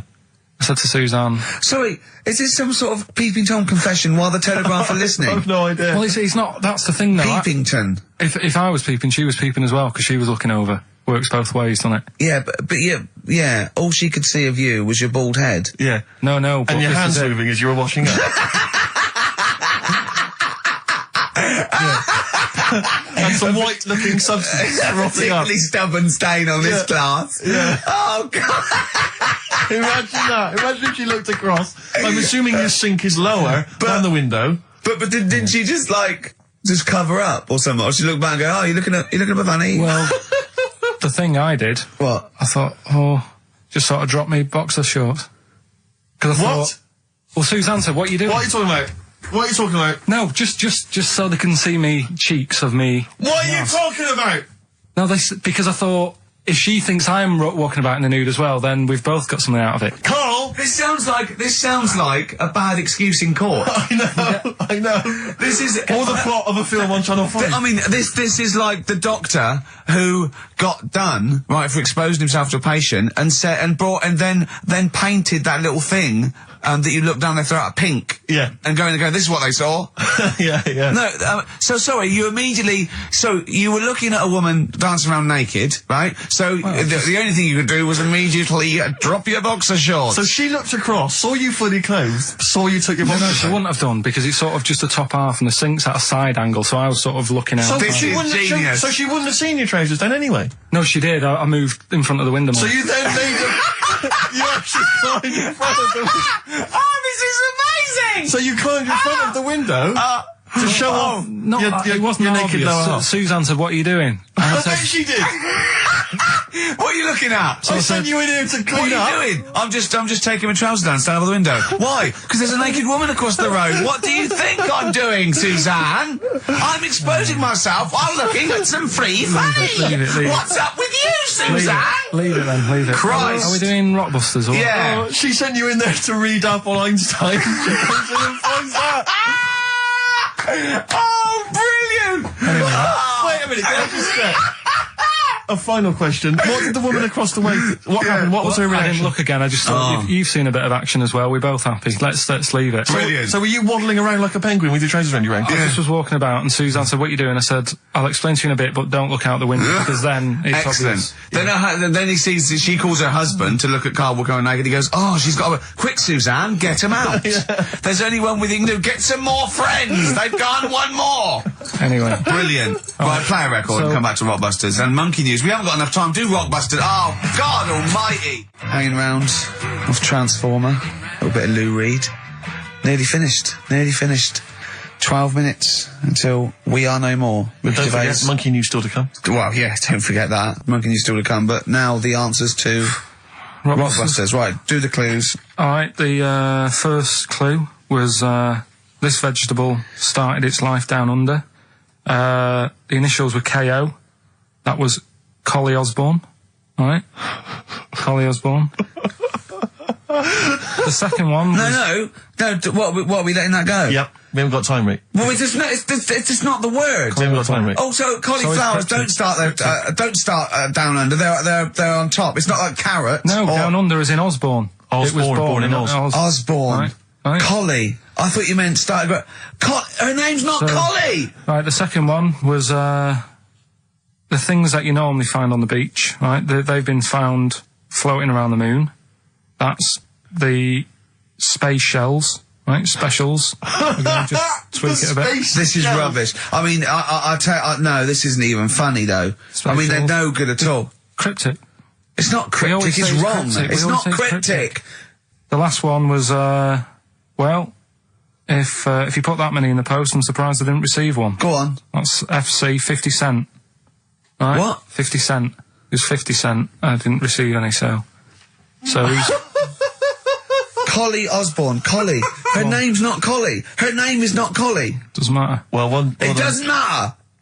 Well done to Gina Ferry, who has emailed in. She's got all those answers right. Yeah, just emailing your address and that. And Yeah, email that. You're in, such Gina. an idiot, Carl.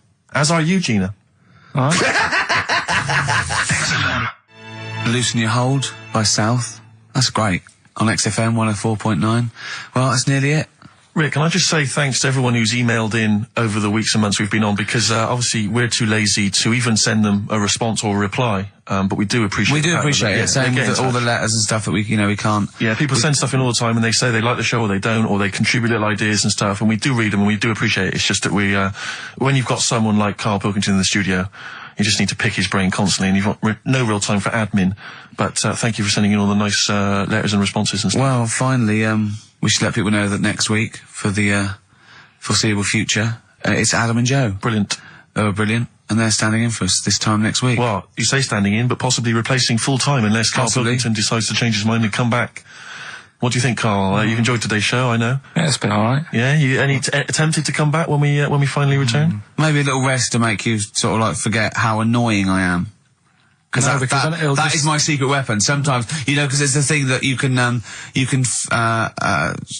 fleece a sheep as many times as you want, but you can only skin it once. Sure. So what I do is sort of like, I fleece you. I never actually completely lose a friend. I tease them and talk to them to the point where they're going to leave me, and I go, oh, anyway, how are you doing? They go, I'll sort of confuse them. Yeah. And that's what I've done with you today. And I think over the next couple of months, where I'm sort of nicer on the phone, I'm not squeezing your head, you'll go, he's all right, Rick. What? Yeah, and then and I'll then get you I back in agree it. to it, And then I'll Yeah, exactly absolutely rip you to pieces That's what I again. can't be dealing with. So, but hopefully, and also, unlike a lot of my friends who are clever, I don't have to worry about you because you will forget.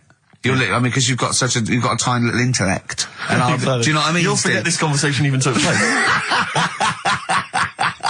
Anyway, it's what everyone's been waiting for. For It's the what last Karl time. exists for the last time.